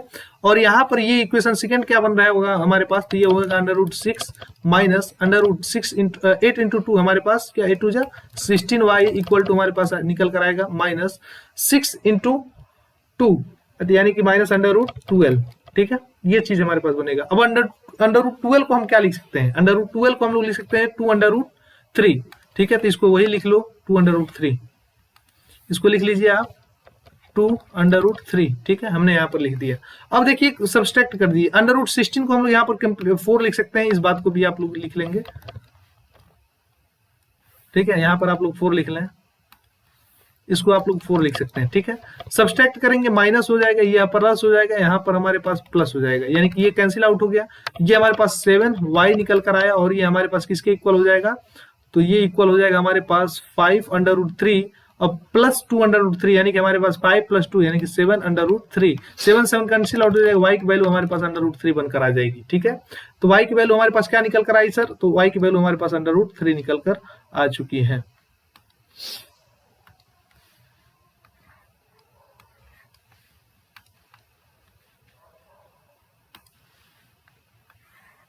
ये देखना एक छोटी सी कला हमने यहाँ पर सीखी हुई है, इसको हम येलो, ये देखिए हो गया, ये येलो आ गया। हाँ y को हमने, ओ गॉड ये तो बड़ी गंदी हुई। हाँ ये y को हमने √3 यहाँ पर लिख दिया है। अब बात करते हैं x हमारे पास क्या आ जाएगा सर, तो x हमारे पास क्या हो सकता है, तो x हमारे पास हो सकता है, हमने यहाँ पर इसी इक्वेशन को सॉल्व कर लीजिए भाई। ये हमारे पास था √2, ये हमारे पास था √2x प्लस √3 और y की वैल्यू हमारे पास √3 आई इक्वल टू 5, ठीक है। यानी कि हमारे पास √2x इक्वल टू 3 हमारे पास ये 3 हो जाएगा, √2x प्लस हमारे पास यहाँ पर 3 हो जाएगा इक्वल टू हमारे पास यहाँ पर 5 हो जाएगा, ठीक है। और √2x इक्वल टू हमारे पास 5 - 3 यानी कि यहाँ पर 2 आ जाएगा। और यहाँ पर इसको जब सॉल्व करेंगे हम लोग, यानी कि यहाँ से तो हमारे पास क्या निकल कर आएगा, √2x इक्वल टू इसको क्या लिख सकते हैं, इक्वल 2/√2, ठीक है। इस 2 को हटा दीजिए, डिवाइड कर दिए हम इसी का, कोई ज्यादा फर्क पड़ा नहीं। अब देखो भाई रेशनलाइज कर लो, यानी कि यहाँ पर हमारे पास क्या आएगा, √2 का ऊपर मल्टीप्लाई कर दीजिए, √2 का नीचे मल्टीप्लाई कर दीजिए, तो हमारे पास बनेगा क्या, x इक्वल टू बनेगा 2√2 अपॉन 2 है, 2 से 2 कैंसिल हो गया, x की वैल्यू हमारे पास यहाँ पर निकल कर आएगी, वो हमारे पास निकल कर आएगी √2, ठीक है। तो x की वैल्यू हमारे पास √2 निकल कर आएगी। तो x और y की वैल्यू आपको प्राप्त करना था, x इक्वल टू हमारे पास √2, y इक्वल टू हमारे पास √3 बनकर आ रहा है, यही हमारे पास इसका आंसर होगा, ठीक है। आइए नेक्स्ट क्वेश्चन के ऊपर हम लोग मूव करते हैं। नेक्स्ट क्वेश्चन हमारे पास काफी आसान सा यहाँ पर पूछा गया है, इसको एक बार पढ़िए आप लोग। ये सवाल होती है वो रिपीटेड तौर पे पूछा जाता है, यानी कि जब हम लोग हाई स्कूल में थे तब से ये सवाल आपको लगातार ऐसे ही पूछा जाता है, तो इसको करना काफी आसान होता है आपको। आइए हम लोग यहाँ पर डिस्कस करते हैं। कह रहा है क्या, कह रहा है यहाँ पर the coordinate of end point of a line segment A B, यानी कि हमारे पास ए बी लाइन सेगमेंट है, इसको हम लोग यहाँ पर बना लेते हैं। भाई हमारे पास ये ए बी लाइन सेगमेंट है, इधर हमारे पास है ए और यहाँ पर हमारे पास है बी। इसका कोऑर्डिनेट हमने यहाँ पर गिवन है, कोऑर्डिनेट हमारे पास यहाँ पर गिवन है सर -2, और यहाँ पर गिवन हमारे पास 2, -4, ठीक है। इसे हम लोग कह देते हैं बी, हमारे इसे कह देते हैं सर हमारे पास ए। अब हम बात करते हैं यहाँ पर, वो होगा कि इसको P, एक P point on A B, P हमारे पास यहाँ कोई पॉइंट होगा P, ठीक है। इस सच दैट कि, और इसको हम लोग कोऑर्डिनेट XY मान लेते हैं, इस सच दैट कि BP हमारे पास क्या होगा, BP 4/7, यानी कि हमारे पास गिवन क्या है कि BP इक्वल 4/7 AB, इसको हम लोग क्या लिख सकते हैं, BP/AB हमारे पास इक्वल हो सकता है 4/7। BP की वैल्यू कहाँ से कहाँ तक है, तो BP यानी कि यहाँ पर हमारे पास ये 4 हो गया, और AB की वैल्यू हमारे पास 7 है, यानी कि यहाँ से लेके यहाँ तक की वैल्यू हमारे पास 7 है। तो ये वैल्यू क्या होगा, 7 - 4, यानी कि यहाँ पर हमारे पास 3 आ जाएगा।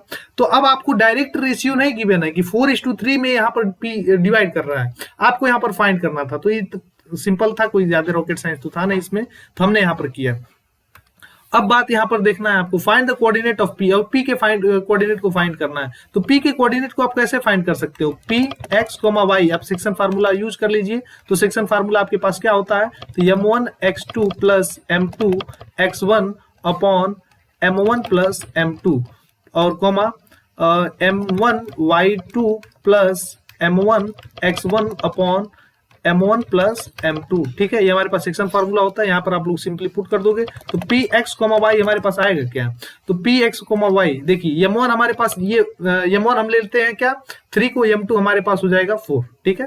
तो ये हमारे पास निकल कर आएगा 3, x2 हमारे पास होगा 2 यानी कि 3 × 2 प्लस m2 हमारे पास हो जाएगा सर 4 और इंटू हमारे पास हो जाएगा -2, ठीक है, इंटू हमारे पास हो जाएगा -2 अपॉन m1 प्लस m2 यानी कि यहाँ पर 3 + 4 आ जाएगा, ठीक है, कॉमा यहाँ पर हम लोग लिखते हैं क्या, m1 यानी कि 3 इंटू y2 हमारे पास -4 प्लस m1 हमारे पास हो जाएगा सर 4, m2 हमारे पास हो जाएगा 4, m2 यहाँ पर m2 रहेगा ना, m2 हमारे पास हो जाएगा सर 4 और फिर y1 हमारे पास हो जाएगा सर यहाँ पर 2 अपॉन हमारे पास हो जाएगा 3 + 7। अब आपको इसको सिंपली सॉल्व करना होगा। 6 + -8, 6 + -8 हमारे पास क्या निकल कर आएगा, -8 + 6 यानी कि हमारे पास यहाँ पर निकल कर आएगा सर -2 अपॉन में 7 आ जाएगा, कॉमा यहाँ पर देखिए 4 × 3 = 12 -12 + 8, -12 + 8 हमारे पास यहाँ पर क्या निकल कर आएगा सर -12 और यहाँ पर -8 आएगा ना, क्योंकि यहाँ पर ये टर्म माइनस में है, 4 सर 4 × -2 यानी कि यह टर्म हमारे पास माइनस में आएगा, ठीक है, यानी कि हमारे पास यहाँ पर आएगा -20/7, ठीक है, तो ये हमारे पास कोऑर्डिनेट निकल कर आ गया पी का, तो ये हमारे पास यही एग्जैक्ट आंसर निकल कर आएगा। सेक्शन फार्मूले हमारे पास है, हम लोग जब पढ़ते थे तब से एज इट इज आ रहा है। नेक्स्ट क्वेश्चन नंबर 25 हमारे पास गिवन है, यहाँ पर भी 2 क्वेश्चन है, दोनों काफी आसान से हैं, 2 मार्क्स के लिए हैं, इसको हम डन करते हैं। It is given that sin a minus b equal to sin a cos b minus cos a sin b. Use it to find the value of sin 15. बहुत सिंपल है, 75 - 30 आप कर सकते हैं, जो भी आपको वैल्यू पता है उसको आप लोग रखकर sin 30 का माइनस वैल्यू आप लोग यहाँ से प्राप्त कर सकते हैं। तो हमारे पास क्या गिवन है, ए को हम लोग यहाँ पर सॉल्व करते हैं। ये हमारे पास गिवन है sin a - 30, तो पुट कर देंगे हम लोग यहाँ पर, पुट कर देंगे a = 45 और b = हम लोग क्या पुट कर देंगे 30, क्योंकि 45 - 30 हमारे पास क्या निकल कर आता है 15 निकल कर आएगा। तो हम लोग यहाँ पर यूज करेंगे sin 45 - 15, b को हमने 15 यूज किया है, इक्वल हमारे पास sin a हमने 45 यूज किया है, cos b हमने 15 यूज किया है, माइनस cos a 45 यूज किया है, साइन हमने 15 यूज किया है, ठीक है, बी हमने 15 यूज किया है। इसकी वैल्यू निकालते हैं। साइन 45 की वैल्यू हमारे पास क्या होती है सर 1/√2 इंटू साइन cos 50 की वैल्यू हमारे पास क्या होती है √3/2 माइनस cos 45 की वैल्यू सर 1/√2 और साइन 15 की वैल्यू सर इंटू 1 साइन 50 क्या है यार, साइन 30 ना, ये हमने 30 यूज किया इसको, ये हमारे पास 30 है, तो साइन 30 की वैल्यू हमारे पास क्या हो जाएगी सर, साइन 30 की वैल्यू हमारे पास हो जाएगी सर 1/2, ठीक है। इसको आप लोग सिंपली सॉल्व कर देना, तो हमारे पास क्या आ जाएगा, ये √3 ऊपर आ गया, नीचे 2/2 माइनस 1/2/2 ऊपर को ऐड कर देंगे तो हमारे पास बनेगा क्या, तो यहाँ पर हमारे पास बन रहा होगा, बेस सेम है, डिनोमिनेटर सेम है 2/2 और यहाँ पर हो जाएगा √3 - 1, यही हमारे पास इसका आंसर निकल कर आ गया। आप देख सकते हो कितना आसान सा सवाल था, इसमें आपको कुछ करना ही नहीं था। फिर हमारे पास एक क्वेश्चन, इसी का ऑप्शन नंबर बी है, क्वेश्चन नंबर बी है कि if sin a = y then express the cos a and tan in term of y, तो इसको हम लोग यहाँ पर सिंपली डन करते हैं। ऊपर वाला सवाल तो इसे आपके पास मतलब कितना सिंपल सा था, इसको तो कुछ करना ही नहीं था। आई ऑप्शन नंबर बी को हम लोग यहाँ पर डन करते हैं। तो कहा है साइन a = y, यहाँ पर कहा है आपसे साइन a = y, ये बात आपसे कहा हुआ है, साइन a = हमारे पास y है। तो आपके पास क्या पूछा है, आपसे पूछा क्या है, express cos and tan in term of y, ठीक है, cos and tan यानी कि cos a और यहाँ पर आपको cos a and tan a के बारे में पूछा हुआ है, ये बात आपके पास गिवन है। तो साइन ए हमारे पास y है, हम लोग जानते क्या है कि हम जानते हैं साइन स्क्वायर ए प्लस कॉस स्क्वायर ए हमारे पास क्या होगा 1 होगा, साइन स्क्वायर ए और कॉस स्क्वायर ए हमारे पास 1 हो जाएगा। यहाँ से हम कह सकते हैं कॉस स्क्वायर ए = हो जाएगा 1 - साइन स्क्वायर ए और 1/1 माइनस ये हमारे पास क्या साइन ए की वैल्यू y है, तो इसको हम लोग लिख सकते हैं y², यानी कि हमारे पास cos स्क्वायर ए की वैल्यू आ गई 1 - y²। अगर हम बात करें cos ए की वैल्यू क्या हो जाएगी, तो ये हो जाएगी √1 - y², ठीक है। इतना हमने बात निकाली, यानी कि cos की वैल्यू हमने यहाँ पर प्राप्त कर ली, ठीक है। अब हमारी बात जो होगी वो करने के लिए होगी कि अब हमें प्राप्त करना होगा सर tan, तो tan a क्या होता है सर हमारे पास, तो tan a होता है sir sine a upon cos A.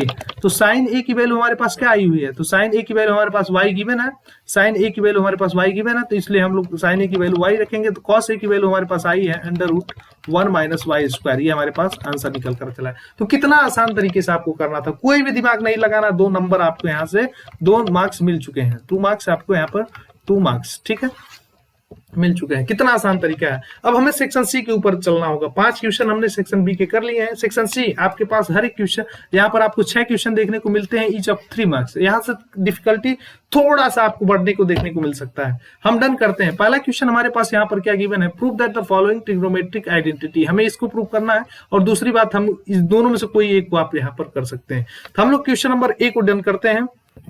तो आइए एक पेज ऐड करते हैं। 1 plus cosec 1 plus cosec A upon 1 plus cosec A upon cosec ए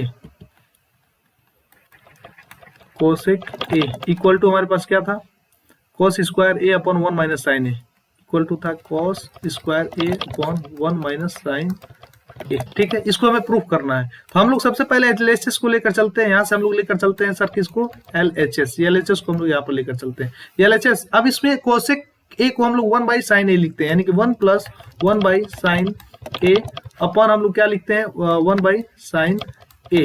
ठीक है, हमारे पास ये टर्म बनकर क्या आता है, तो ये हमारे पास बनकर आएगा, ये हमारे पास क्या बनकर, एलसीएम ले लीजिए तो ये हो जाएगा साइन ए, भाई कलर चेंज कर लेना, ये टर्म हमारे पास देखिए, ये हमारे पास क्या बनेगा, 1 प्लस साइन ए, यानी कि यहाँ पर हमारे पास बने जाएगा साइन ए प्लस 1 अपॉन साइन ए अपॉन, ये हमारे पास है 1 अपॉन साइन ए। साइन ए से साइन ए आपके पास कैंसिल आउट हो जाएगा, दिस इंप्लाइज हमारे पास बनेगा क्या, साइन ए प्लस 1। ठीक है, साइन ए प्लस 1 हमारे पास एलएचएस को सॉल्व की। अब हम बात करते हैं आरएचएस की। तो आरएचएस को सॉल्व करते हैं, देखते हैं हमारे पास क्या आता है। ऊपर हमारे पास है कॉस स्क्वायर ए अपॉन हमारे पास 1 माइनस साइन ए। ठीक है, यही हमारे पास यहाँ पर टर्म बनकर आया। हम जानते क्या है, हम जानते हैं कि सर साइन स्क्वायर ए प्लस कॉस स्क्वायर ए हमारे पास होता है 1। ठीक है, तो कॉस स्क्वायर ए को हम लोग लिख सकते, क्या सकते हैं, कॉस स्क्वायर ए को लिख सकते हैं 1 माइनस साइन स्क्वायर ए। ठीक है, तो यहाँ पर इसी आइडेंटिटी का हम लोग यूज कर लेंगे। तो हमारे पास कॉस स्क्वायर ए को क्या लिख सकते हैं, 1 minus sine square A upon 1 minus sine A. ठीक है, यहाँ सब देखिए ए स्क्वायर माइनस बी स्क्वायर का फार्मूला लगा देंगे, तो यहाँ पर बनेगा क्या, 1 प्लस साइन ए अपॉन, सॉरी अपॉन नहीं, 1 माइनस साइन ए, यानी कि अपॉन में हमारे पास क्या है, तो 1 माइनस साइन ए। ठीक है, 1 माइनस साइन ए से साइन ए कट जाएगा, यानी कि आपके पास बना क्या, तो 1 प्लस साइन ए। यहाँ से आप देख सकते हैं क्या, कि हमारे पास एलएचएस और आरएचएस आपके पास इक्वल आ गया, इसलिए हमारे पास यहाँ पर हेंस प्रूव्ड। ठीक है, इस क्वेश्चन को भी हमने यहाँ पर कर लिया। हमने अगल बगल इसलिए कर लिया क्योंकि हमें कंप्यूटर पे कर रहे थे, आप लोग कॉपी पे करेंगे तो ऊपर नीचे करके कर लेना, थोड़ा स्टेप भी बढ़ जाएगा और आपके लिए बेहतरीन भी होगा। आइए नेक्स्ट क्वेश्चन की तरफ हम लोग मूव करते हैं। नेक्स्ट क्वेश्चन आपके लिए काफी हलवा होने वाला है। जैसा कि आप देख सकते हैं, फिगर देकर आपको थोड़ा डराने का प्रयास किया, लेकिन बिल्कुल भी कठिन नहीं है, बहुत ही आसान सा है। आइए डिस्कस करते हैं हम।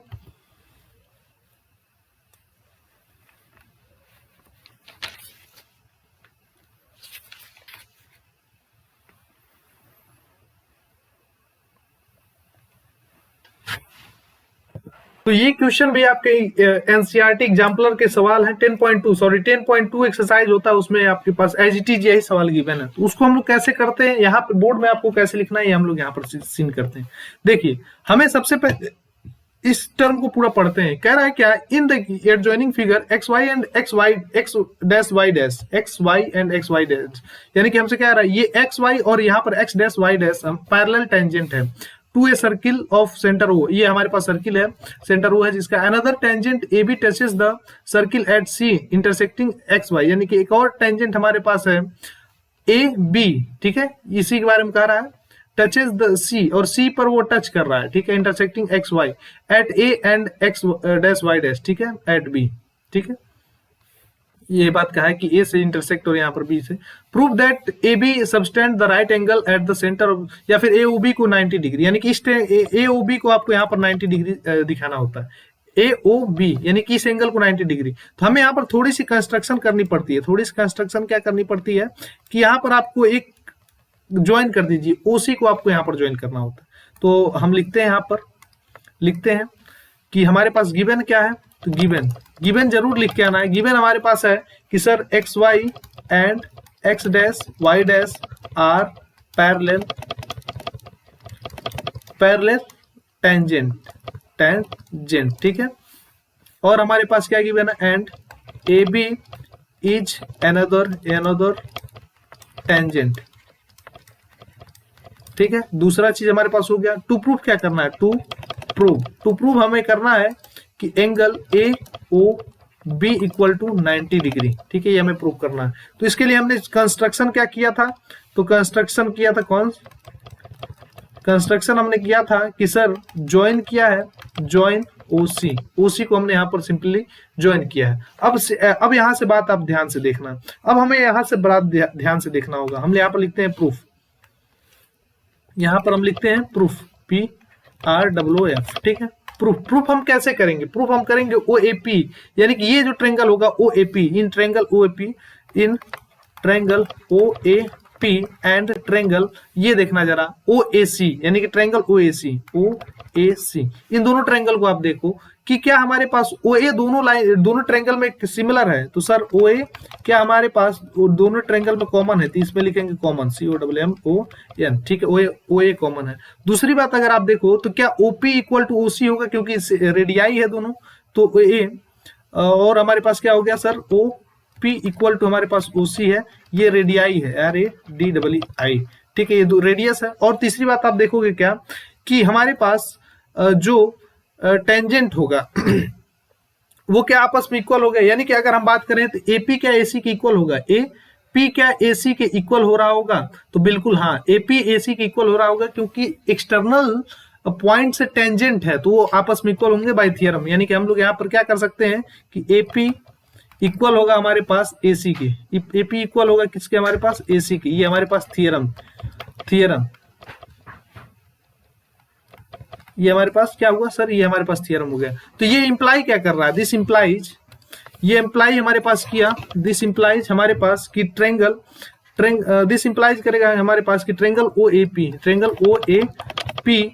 कंग्रुएंट हो जाएगा ट्रायंगल OAC के बाई SSS क्राइटेरिया, ठीक है, बाई SSS क्राइटेरिया। इस प्रकार से हमारे OAP। अब हम यहां से क्या कह सकते हैं, अब हम यहां से ये बात कह सकते हैं कि हमारे पास ये दोनों ट्रायंगल हमने कंग्रुएंट दिखा दी, ये दोनों ट्रायंगल आपस में हमने क्या दिखा दिया, कंग्रुएंट दिखा दिए, तो बाई CPCT हम कुछ बात कर सकते होंगे। तो हम कहेंगे क्या, OAP इक्वल टू OAC, यानी कि OAP यानी कि ये जो एंगल होगा वो दोनों आपस में बराबर होगा। तो हम लोग क्या कह सकते हैं, इंप्लाइज OAP इक्वल होगा एंगल OAC, हमने कैसे किया कहा, तो बाई CPCT, ठीक है, कॉरस्पॉन्डिंग बाय CPCT हम लोग ये बात कर सकते हैं। अब हम ये बात जानते हैं कि क्या हमारे पास एंगल PAC क्या होगा। तो अब यहां पर देखो एंगल PAC क्या होगा, एंगल PAC हमारे पास क्या होगा, तो एंगल PAC आप क्या बता सकते हैं, तो यहां से ये बात बता सकते हैं OAP, angle OAP plus angle OAP, ठीक है। अरे PAC ये पूरा एंगल क्या होगा, ये एंगल और ये एंगल, इन दोनों का सम होगा कि नहीं, बिल्कुल होगा। OAP और OAC यहाँ पर हम लिखना है ना, ये बात हम लोग यहाँ पर लिख रहे होंगे। लेकिन हमें पता क्या है कि ये तो बाइसेक्ट किया है, OA हमारे इस एंगल को बाइसेक्ट किया, इसलिए हम लोग ये लिख सकते हैं क्या, दिस इंप्लाइज एंगल PAC हमारे पास इक्वल होगा angle OAP plus angle OAP के, और ये हमारे पास एंगल होगा 2 एंगल OAP, यानी कि एंगल PAC हमारे पास इक्वल होगा 2 एंगल OAP की, ठीक है। इस प्रकार से हमारे पास निकल कर आएगा PAC हमारे पास क्या था, देखो PAC हमारे पास 2 OAP, यानी कि हमने बाइसेक्टर की बात की है, अभी तक कोई बात नहीं की। इसे आप दे दें क्या, इसे आप कह सकते हैं कि ये हमारे पास इक्वेशन A बन गया। अब OBC और इन दोनों ट्रायंगल को देखो, OBC ये वाले ट्रायंगल और ये वाले OQB, अब इसको आपस में कंग्रुएंट दिखाएंगे, ठीक है, अब इसको आपस में कंग्रुएंट दिखाएंगे। तो आइए हम लोग यहाँ पर इस टर्म को कंग्रुएंट दिखाते हैं। इन दोनों ट्रायंगल में हमारे पास क्या होगा, यहाँ पर in triangle in triangle O B C and triangle O B Q, हमारे पास क्या होगा सर, ओबी ओबी ओबी तो दोनों के कॉमन लाइन है, तो हमारे पास ओबी इक्वल ओबी लिखेंगे, ओबी इक्वल हमारे पास हो जाएगा ओबी, ये हमारे पास क्या है तो कॉमन कॉमन, ठीक है। फिर हमारे पास क्या होगा, बीसी और बीक्यू इक्वल होंगे, बीसी और बीक्यू क्योंकि एक्सटर्नल पॉइंट्स हमारे पास दो टेंजेंट है तो आपस में इक्वल होंगे, तो ये हमारे पास क्या होगा sir, BC equal B Q, ये हमारे पास क्या होगा थियरम। थियरम भी आप लिख सकते हो कि एक्सटर्नल पॉइंट्स हमारे पास इक्वल आया हुआ है। और हम लोग यहाँ पर क्या बात कर रहेंगे, और हमारे पास यहाँ पर बात होगी कि भाई क्या हुआ, हाँ अब हम बात कर सकते हैं यहाँ पर कि ओ क्यू और ओ सी हमारे पास इक्वल होंगे, ओ क्यू और ओ क्यू इक्वल होगा ओ सी की, क्यों होगा, क्योंकि हमारे पास रेडियाई है, ठीक है। तो यहां से हम लोग कुछ बात कर सकते हैं, यहां से हम लोग कुछ बात कर सकते हैं कि ये हमारे पास इंप्लाई करेगा क्या, ये तीनों कंडीशन हमारे पास इंप्लाई करेगा angle triangle O B C congruent हो जाएगा ट्रेंगल ओ बी क्यू के बाई एस एस एस, ठीक है, साइड बाई साइड क्राइटेरिया, तो ओबीसी कंग्रुएंट हो गया सब angle triangle O B Q के, तो यहां से हम क्या कहेंगे, triangle O B C congruent हो गया ट्रेंगल ओ बी क्यू के, ठीक है। अब यहां से हमारे पास कुछ निकलेगा by C P C T, हम लोग क्या कह सकते हैं कि एंगल ओ बी क्यू क्या इक्वल नहीं होगा एंगल ओ बी सी के, ये बात एकदम इक्वल हो गया। अब जैसे कि इसके पहले हमने कहा था, हम लोग क्या कहेंगे, एंगल क्यू बी सी हमारे पास क्या हो रहा होगा, angle O B Q plus angle O B C के, ठीक है। और यहां से angle Q B C equal हो जाएगा क्या, तो two angle O B C, हमने यही बात बताया क्यू बी सी यानी कि क्यू बी और सी हमारे पास टू ओ ए बी यानी कि two B C two O B C हमने क्या, यानी कि ये पूरा एंगल जो है बड़ा वाला एंगल, ये जो पूरा एंगल है वो इसके हमारे पास हाफ होगा, यही बात हमने यहाँ पर डिस्कस किया हुआ है। तो ये इसे आप दे सकते हैं इक्वेशन बी, इसे आप कह सकते हैं ये हमारे पास इक्वेशन बी है, ठीक है। अब हमने यहाँ पर सब बातें कर ली हुई, अब एक छोटी सी मेंशन आपको ये देखना होगा कि अब आप ये बात मेंशन करिए कि देखिए हमारे पास यहाँ पर, हाँ ये बात जरा देखना, हमारे पास क्या गिवन है, हम ये जानते हैं कि पी ए सी और फिर हमारे पास क्यू बी सी, यानी कि देखो ये पैरेलल लाइन है, पैरेलल लाइन से एक ट्रांसवर्सल लाइन कट किया तो ये जो एंगल होगा और ये एंगल होगा वो आपस में 101 180 बन रहा होगा कि नहीं, तो बिल्कुल 180 बनेगा, इसीलिए हम लोग अभी तक उस एंगल के पीछे पड़े हुए थे। आइए हम लोग यहां से क्या कह सकते हैं, हम यहां से कह सकते हैं क्या, भाई हट जा,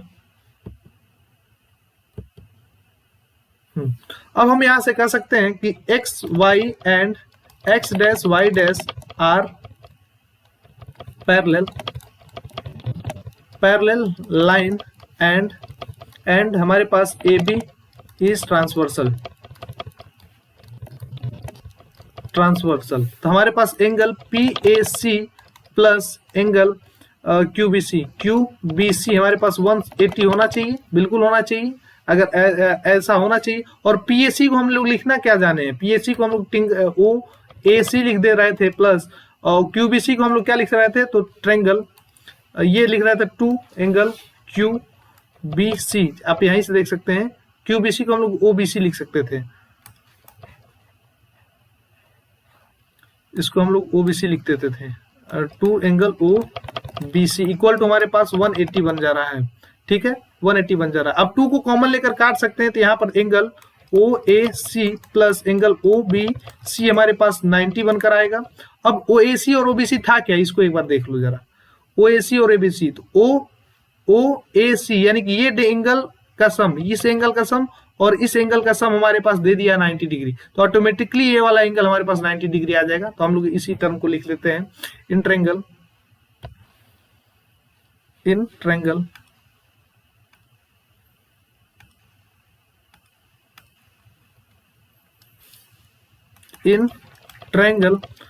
ए ओ बी हमारे पास था, होगा क्या, angle O B A plus angle B B A O plus angle A O B हमारे पास हो जाएगा क्या 180 डिग्री, ठीक है। अब देखो O B A O A C,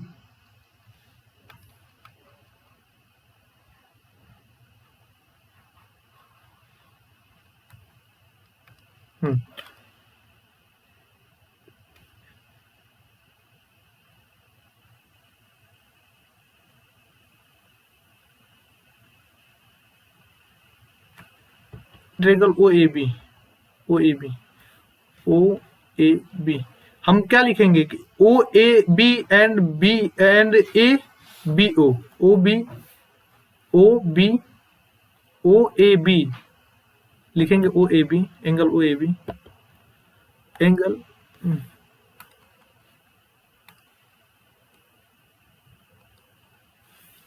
angle board थोड़ा सा हमारा हैंग करने लगा, angle A O B plus angle A O B था ना, A O B plus angle O B A plus angle O B A, O B A plus angle B A ओ,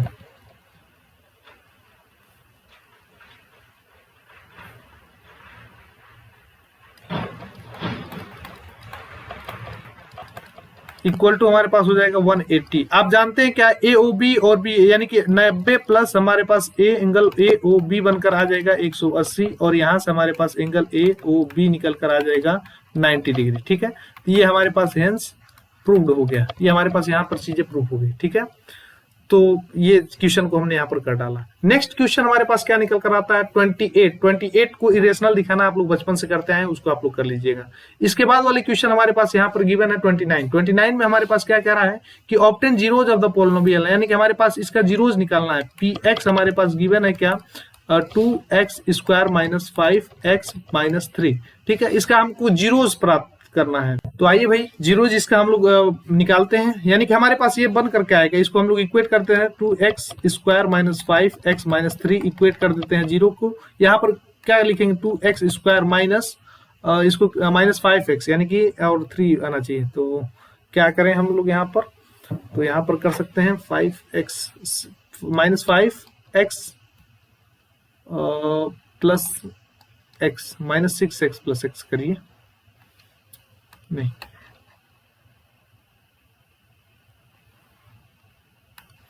यहां पर करेंगे हम माइनस 6x प्लस x। ठीक है, दोनों को सम करेंगे, माइनस 5 मल्टीप्लाई करेंगे तो माइनस 6 माइनस 3 इक्वल टू हमारे पास आ जाएगा 0।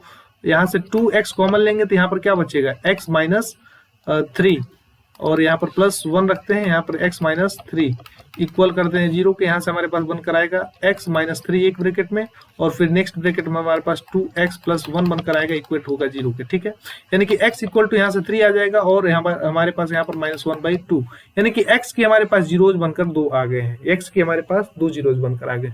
तो पहला पार्ट हमारे पास यहाँ पर प्रूफ हो गया। नेक्स्ट पार्ट हमारे पास क्या कह रहा है, hence obtain a polynomial each of whose zeros is 1 less than each of zeros of P x, यानी कि हमें एक ऐसा पोलिनोमियल फिर से प्राप्त करना है जिसका जीरोज लेस देन 1 हो। ठीक है, तो आइए इसका डन करते हैं हम लोग। यानी कि मान लेते हैं हमारे पास अल्फा इक्वल टू हो जाएगा 3 - 1, और फिर हम लोग मान लेते हैं बीटा इक्वल हमारे पास -1/2, और यहाँ पर -1। यही तो हमसे कहा है कि भाई एक ऐसा पोलिनोमियल प्राप्त करिए जिसका जीरोज इन दोनों जीरोज से एक एक लेस हो। तो एक एक लेस जीरोज हम ले लेते हैं, यानी कि हमारे पास यहाँ पर अल्फा की वैल्यू क्या आई, तो 2 आ गई, और यहाँ पर हमारे पास बीटा की वैल्यू हमारे पास क्या निकल कर आई, -हाफ यानी कि माइनस ये हो गया 3/2। अब इसको हम लोग यहाँ पर सिंपली इससे पोलिनोमियल जनरेट करते हैं। तो कैसे करते हैं हम लोग, तो इसका सिंपल फार्मूला हम लोग यहाँ पर यूज करते हैं। सिंपल फार्मूला हमसे क्या कहता है, हमसे कहता है कि sir x² minus sum of zeros plus sum of zeros x plus product of zeros.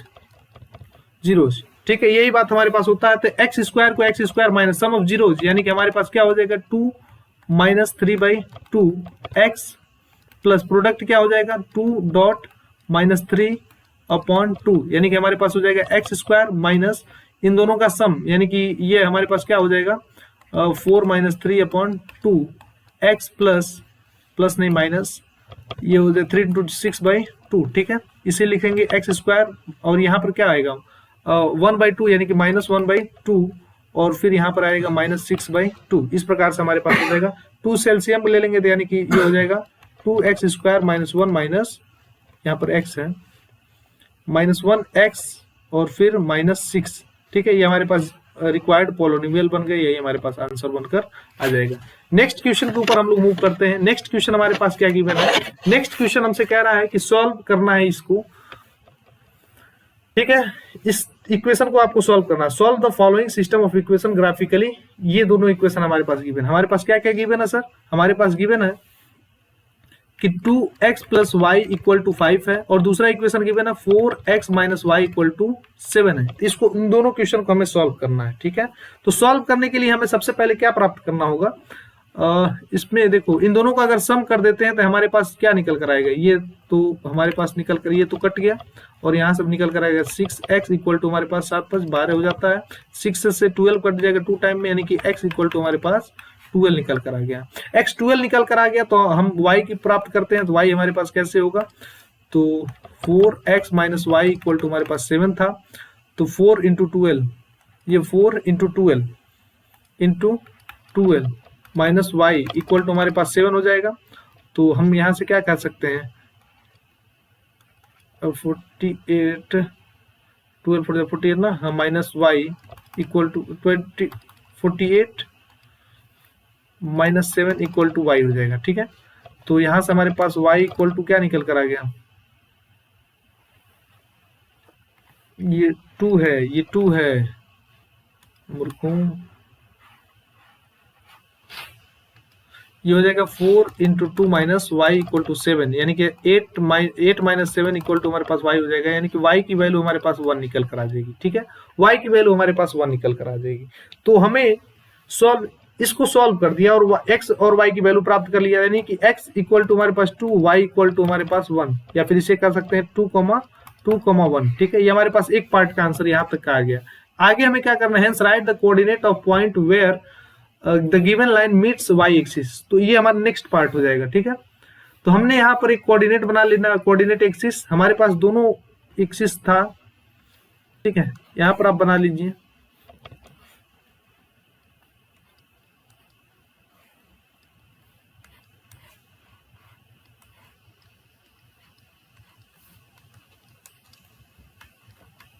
ठीक है, पहला इक्वेशन में जब हम लोग x 0 रखते हैं तो हमारे पास y की वैल्यू 5 आती है, और फिर यहाँ पर जब y की वैल्यू 0 रखते हैं तो x की वैल्यू हमारे पास 5/2 आ जाती है, ठीक है। या फिर आप ऐसे ना करके ऐसे भी कर सकते हो कि x की वैल्यू 0 रख दी, x की वैल्यू 2 रख दो, तो x की वैल्यू 2 रखने पर 4 हो जाएगा और y की वैल्यू हमारे पास यहाँ पर 1 निकल कर आ जाएगी, ठीक है।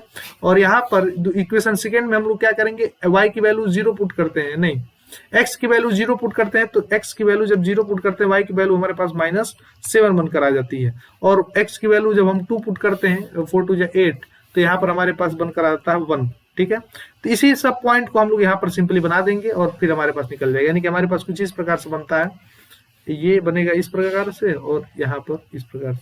हमें पूछेगा तो ये दोनों पॉइंट हमें लोकेट करना पड़ेगा, 0, -7, और फिर हमारे पास यहाँ पर बनेगा 0,5। तो यही आपको यहाँ पर लोकेट करना था, आपको ऐसे ही करना था। Next question 31। सेक्शन डी कहाँ से शुरू होता है? हाँ, 31।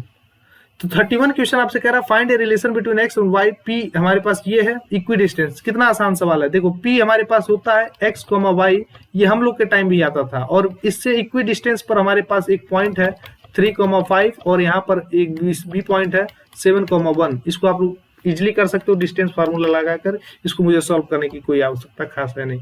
ऑप्शन नंबर डी में हमारे पास 4 लॉन्ग क्वेश्चन होंगे। अब सभी 5-5 मार्क्स के लिए यहाँ पर क्वेश्चन बनते हैं। तो ये डिस्कस करते हैं हम लोग यहाँ पर मीन हाइट और मीडियन हाइट। यहाँ से सवाल बनता है, जैसे कि शॉर्ट्स 1 नंबर यानी कि एमसीक्यू में भी हमने देखा था, और फिर यहाँ पर लॉन्ग क्वेश्चन में भी आपको देखना है। तो ये क्वेश्चन नंबर 32 को हम लोग कहीं पर अरेंज करना पड़ेगा ना। इसका टेबल हम लोग बना लेते हैं। सबसे पहले मीन और मीडियन पूछा है तो हम लोग फ्रीक्वेंसी को लिख लेते हैं, यानी कि हमारे पास इसका क्लास इंटरवल क्या बनेगा? क्लास इंटरवल हमारे पास बन जाएगा 90 से 100, 100 से 110, फिर यहाँ पर 110 से 120, 120 से हमारे पास यहाँ पर 130, 130 से हमारे पास 140, और 140 से हमारे पास यहाँ पर 150 बन जाएगा।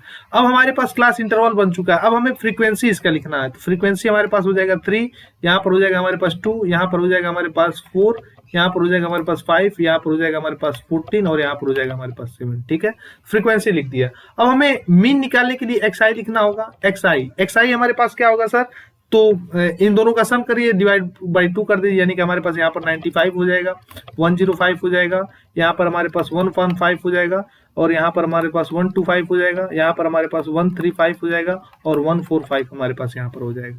एक्स आई हो गया। अब फिर डी आई हमें लिखना होगा, यानी कि इसका हाइट लिखना होगा। तो हमारे पास इसका हाइट हमारे पास देखिए, यहाँ पर ये 115 को हम लोग ए चूज कर लेते हैं। ठीक है, तो यहाँ पर 115 माइनस 95 यानी कि -20, यहाँ पर -10 और यहाँ पर 0 हो जाएगा, यहाँ पर +10, यहाँ पर 20 और यहाँ पर आपके पास 30 हो जाएगा। एफ आई डी आई हो गया। अब हमको यहाँ पर एफ आई और डी आई प्राप्त करना होगा। अब डी आई से एफ आई का मल्टीप्लीकेशन यानी कि -16, यहाँ पर आ जाएगा -20 और यहाँ पर क्या आ जाएगा 0, यहाँ पर क्या आ जाएगा आपके पास 50 और यहाँ पर क्या आ जाएगा आपके पास 40 × 2 यानी कि 280, यहाँ पर आ जाएगा आपके पास 210। इन सब का सम कर लेंगे तो हमारे पास यहाँ पर इन सब का सम यानी पूरी एफ आई डी आई का सम हमारे पास कितना आ जाएगा 460। ठीक है, 460 हमारे पास यहाँ पर एफ आई डी आई का सम निकल कर आ जाएगा। अब आपको यहाँ पर कम्युलेटिव फ्रीक्वेंसी, मीन के लिए तो हमारे पास हो गया, मीडियन के लिए हमारे पास यहाँ पर कम्युलेटिव फ्रीक्वेंसी निकालना होगा ना, तो यानी कि कम्युलेटिव फ्रीक्वेंसी को हम लोग CF निकालते हैं। ये क्या होता है, तो फ्रीक्वेंसी हमारे पास 3 हो गया। अब 3 + 2 हमारे पास यहाँ पर 5 हो जाएगा, 5 + 4 हमारे पास यहाँ पर 9 हो जाएगा, 9 + 5 हमारे पास 9 × 5 जब 14 हो जाएगा, और फिर 14 + 14 हमारे पास यहाँ पर 28 हो जाएगा, 28 + 7 हमारे पास 15 और ये हमारे पास 35 बनकर आंसर चलाएगा। ठीक है, ये हमारे पास 35 आंसर निकल कर चलाएगा। तो हमें फार्मूला अब यहाँ पर सिंपली लिख लेते हैं। तो हमारे पास मीडियन का फार्मूला, मीडियन का फार्मूला क्या होता है, सबसे पहले मीन यानी कि एक्स बार की फार्मूला हमारे पास होता है a plus summation F I D I upon हमारे पास क्या हो जाएगा समेसन एफ आई। हमारे पास ए क्या था, तो 115 plus summation F I D I हमारे पास क्या निकल कर आया था 460 अपॉन हमारे पास एफ आई क्या निकल कर आएगा, वो होगा 35। ठीक है, एफ आई हमारे पास यहाँ पर 35 निकल कर आ रहा होगा। एफ आई मतलब पूरी फ्रीक्वेंसी का सम, एफ आई डी आई का समेसन यानी कि एफ आई डी आई जो हमने निकाला उन सबका सम। अब इसको जब सॉल्व करेंगे आप, तो हमारे पास यहाँ पर निकल कर आएगा 128.142। ठीक है, इसको आप लोग सॉल्व कर लेना, ये हो जाएगा मीन। ठीक है, अब हमको यहाँ पर मीडियन प्राप्त करना है।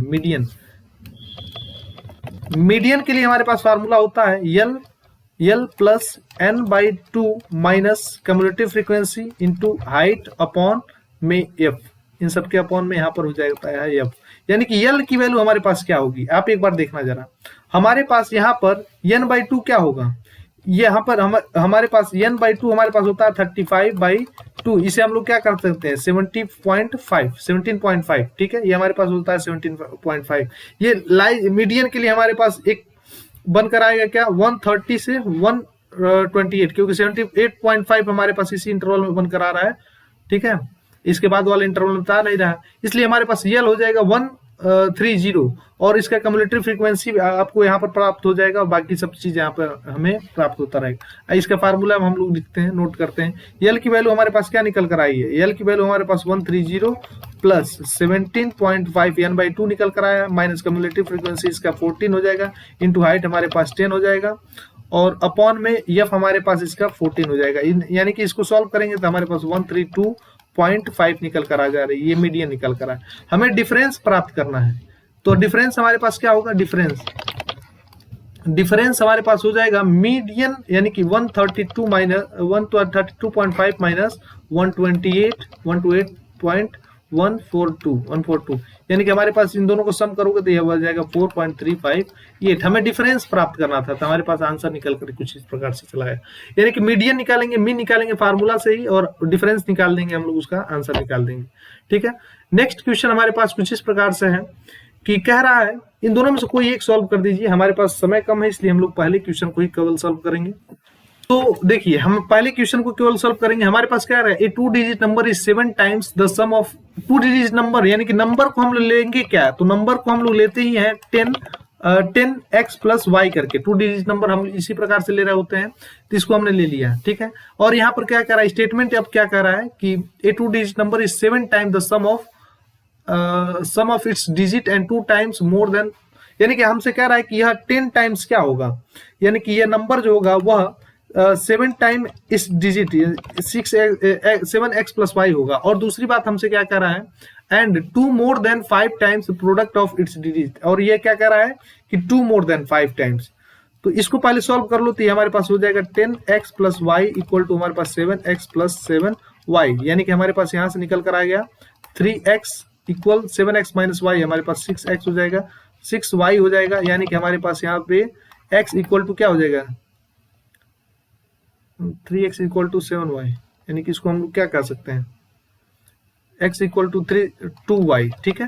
पहले स्टेटमेंट हमने ये बात निकाल दी है। दूसरा स्टेटमेंट हमसे क्या कर रहा है कि 2 more than 5 times product of it digit, तो हम लोग ऐसे करेंगे कि हमारे पास जो नंबर होगा 10x प्लस वाई, ये 2 मोर देन होगा 5 टाइम्स एक्स वाई, ठीक है।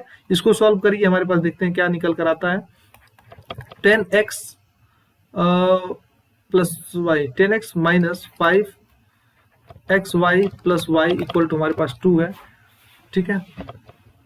तो इसको आप सॉल्व करेंगे किस प्रकार से, x की वैल्यू आप लोग पुट कर दो, क्या हमारे पास आया है x equal to 2y, x equal to 2y आया है ना, तो x की 2y, यानी कि 10 2y माइनस 5 2y और फिर y plus Y equal to हमारे पास 2 रखिए, या फिर माइनस कर दीजिए 2 माइनस 2 इक्वल टू 0।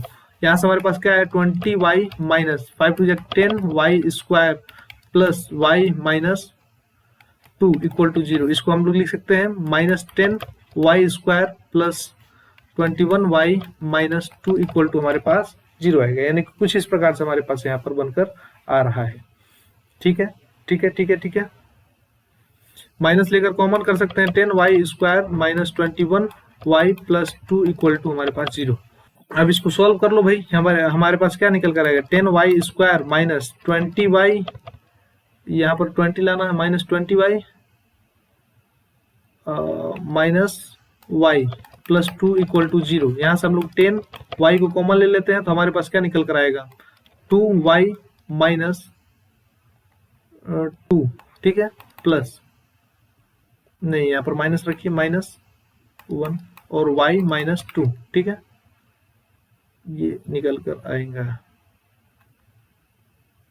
कोई मिस्टेक हमने कर दिया है क्या, y माइनस 2, यहाँ पर ये टर्म नहीं रहेगा ना, ठीक है, इक्वल टू 0, यानी कि हमारे पास 10y माइनस 1 निकल कर आया, और यहाँ से हमारे पास y माइनस 2 निकल कर आया इक्वल टू 0, यानी कि y की वैल्यू हमारे पास 1/10 निकल कर आई और 1 प्लस 2 निकल कर आई, ठीक है। तो 1/2 हम 1/10 हम लोग नहीं ले रहे होंगे, क्यों नहीं ले रहे होंगे भाई, 1/10 हम लोग क्यों नहीं ले रहे होंगे, क्योंकि अगर हम लोग यहाँ पर इस केस में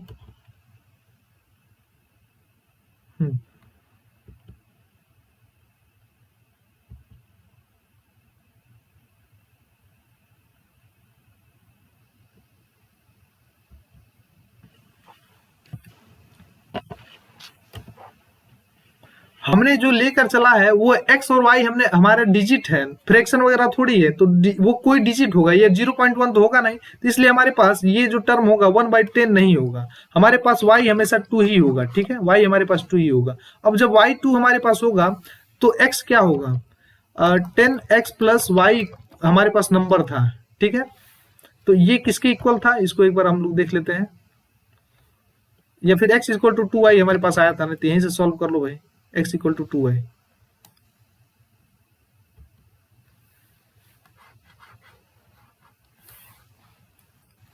यहाँ पर हमारे पास था x इक्वल टू 2y, ठीक है, और y की वैल्यू हमारे पास क्या निकल कर आई 2, तो x की वैल्यू हमारे पास x इक्वल टू 2 इंटू 2, यानी कि x इक्वल टू हमारे पास 4 निकल कर चला आएगा, x हमारे पास 4 निकल कर चला है, ठीक है। तो अब 10x प्लस वाई हमारे पास क्या होगा, तो 10 इंटू 2 ये 10 इंटू 4 प्लस 2 यानी कि हो जाएगा 42। ठीक है, ये हमारे पास नंबर हो जाएगा, हमारे पास नंबर जो होगा वो 42 निकल कर चला है। तो इस प्रकार से आपको इस ऐसे क्वेश्चन को सॉल्व करना था। अब हमारे पास नेक्स्ट 34 वाले क्वेश्चन को हम लोग लास्ट में कर लेंगे।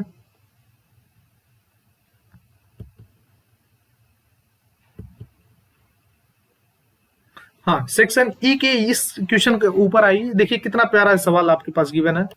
तो 36 क्वेश्चन में आपसे क्या कह रहा है कि in an equilateral triangle of side 10 centimetre, side 10 centimetre का इक्विलेटरल ट्रायंगल है, equilateral triangle of side 1 centimetre are formed as shown. यानी कि ये पूरा बड़ा वाला ट्रायंगल है वो इक्विलेटरल ट्रायंगल है जिसका साइड हमारे पास 10 सेंटीमीटर है। ठीक है, इस पूरे की साइज आपके पास 10 सेंटीमीटर है।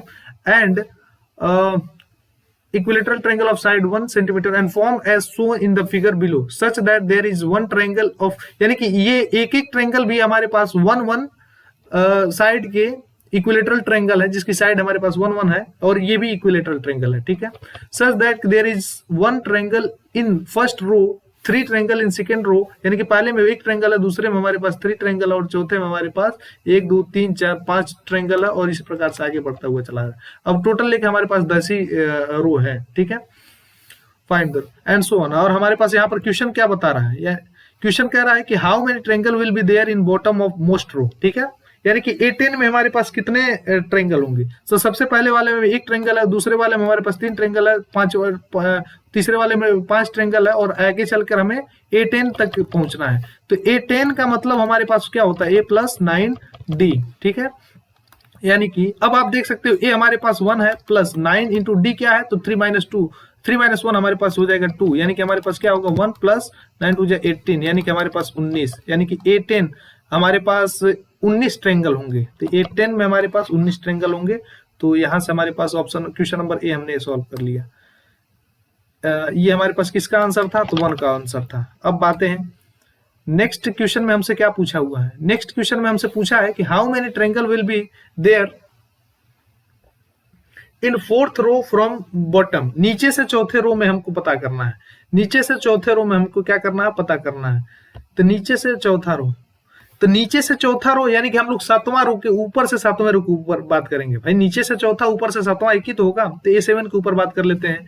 तो A7 हमारे पास क्या होगा, A प्लस 6D। ठीक है, इक्वल A हमारे पास 1 है प्लस 6 इंटू D हमारे पास 2 है, ये क्या हो जाएगा 12 प्लस 1 13, यानी कि हमारे पास ऑप्शन बी हमारे पास A7। ठीक है, A7, तो A7 दूसरे का आंसर हमारे पास क्या हो जाएगा सर 13। अब हम बात करते हैं ऑप्शन नंबर 3, क्वेश्चन नंबर 3 हमसे क्या पूछा है, तो कह रहा find the total number of triangle of side 1 each till 8th रो। ठीक है, तो सम ऑफ आपको यहां पर बताना है, सम ऑफ बताना है, यानी कि उसकी हाइट क्या होगी। Find the total number of triangle of side 1 centimetre each till 8th रो। ठीक है, तो टोटल नंबर ऑफ ट्रायंगल यानी कि सम आपको यहां पर निकालना है, यस 8।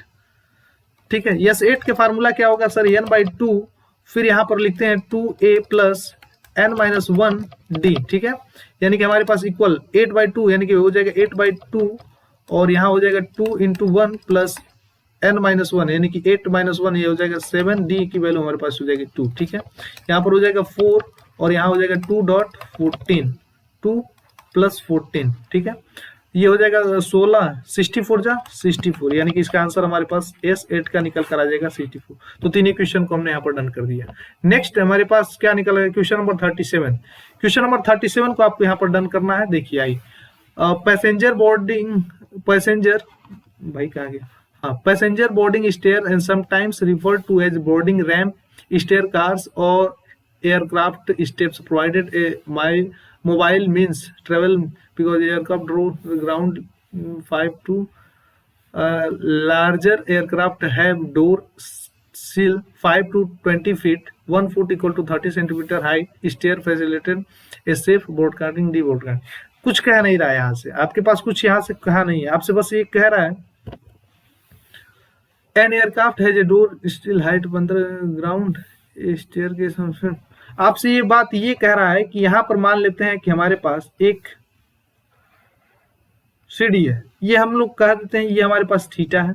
ठीक है, ये हमारे पास 15 फीट दूर पर है, ये इसकी लंबाई हमारे पास हो जाती है 15 फीट। ठीक है, यही बात कहा है 15 फीट दूर और 15 फीट प्लेन डिस्टेंस है, इसका हॉरिजॉन्टल लाइन हमें ये वाली लेंथ आपको यहाँ पर बताना है। तो ये वाली लेंथ हमें मिलेगा कैसे, तो tan theta equal to P by B, यानी कि हमारे पास ये हो जाएगा 15/15 इक्वल टू हमारे पास हो जाएगा 1, यानी कि tan थीटा इक्वल टू हमारे पास 1, थीटा इक्वल टू हमारे पास 45। तो ऑप्शन नंबर ए का हमारे पास एग्जैक्टली राइट आंसर हो जाएगा 45। ठीक है, एंगल बताएं, find the length of stair use to each door sill. ठीक है, लेंथ ऑफ स्टेयर आपको यहां से बताना होगा। तो लेंथ ऑफ स्टेयर यानी कि इसका सीढ़ी का आपको लेंथ, तो आप इसका क्या निकाल देंगे, ऑप्शन नंबर 2 के लिए हम लोग यहाँ पर पाइथागोरस थ्योरम लगाएंगे। ये तो 1 के लिए था, अब यहाँ से 2 के लिए हम लोग क्या लेंगे, पाइथागोरस थ्योरम। तो पाइथागोरस थ्योरम यानी कि एच स्क्वायर इक्वल टू हमारे पास क्या आएगा, 15 स्क्वायर प्लस 15 का स्क्वायर, ये हमारे पास क्या होगा, ये कर दीजिए, आप एबीसी कर दीजिए या फिर कुछ भी कर दीजिए।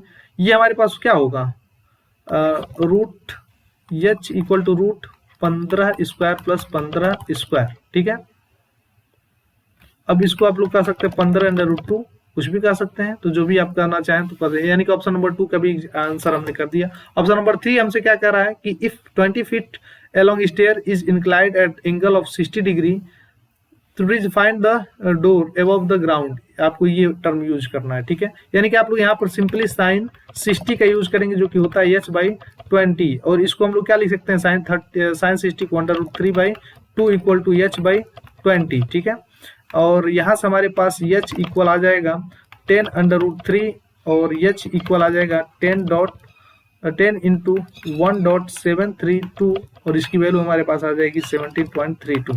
ठीक है, तो हमने यहाँ तक के सवाल को किया, बाकी इस क्वेश्चन के लिए आपको कमेंट करना होगा, कमेंट।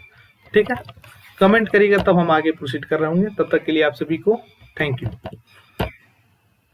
ठीक है, और एक छोटी सी बात यह है कि यह मेरी जो क्लास थी,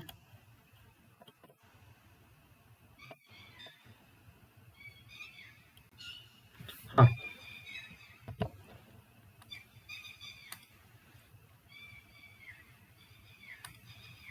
आते हैं, ये मेरी जो क्लास थी वो फर्स्ट क्लास थी, फर्स्ट क्लास। ठीक है, यूट्यूब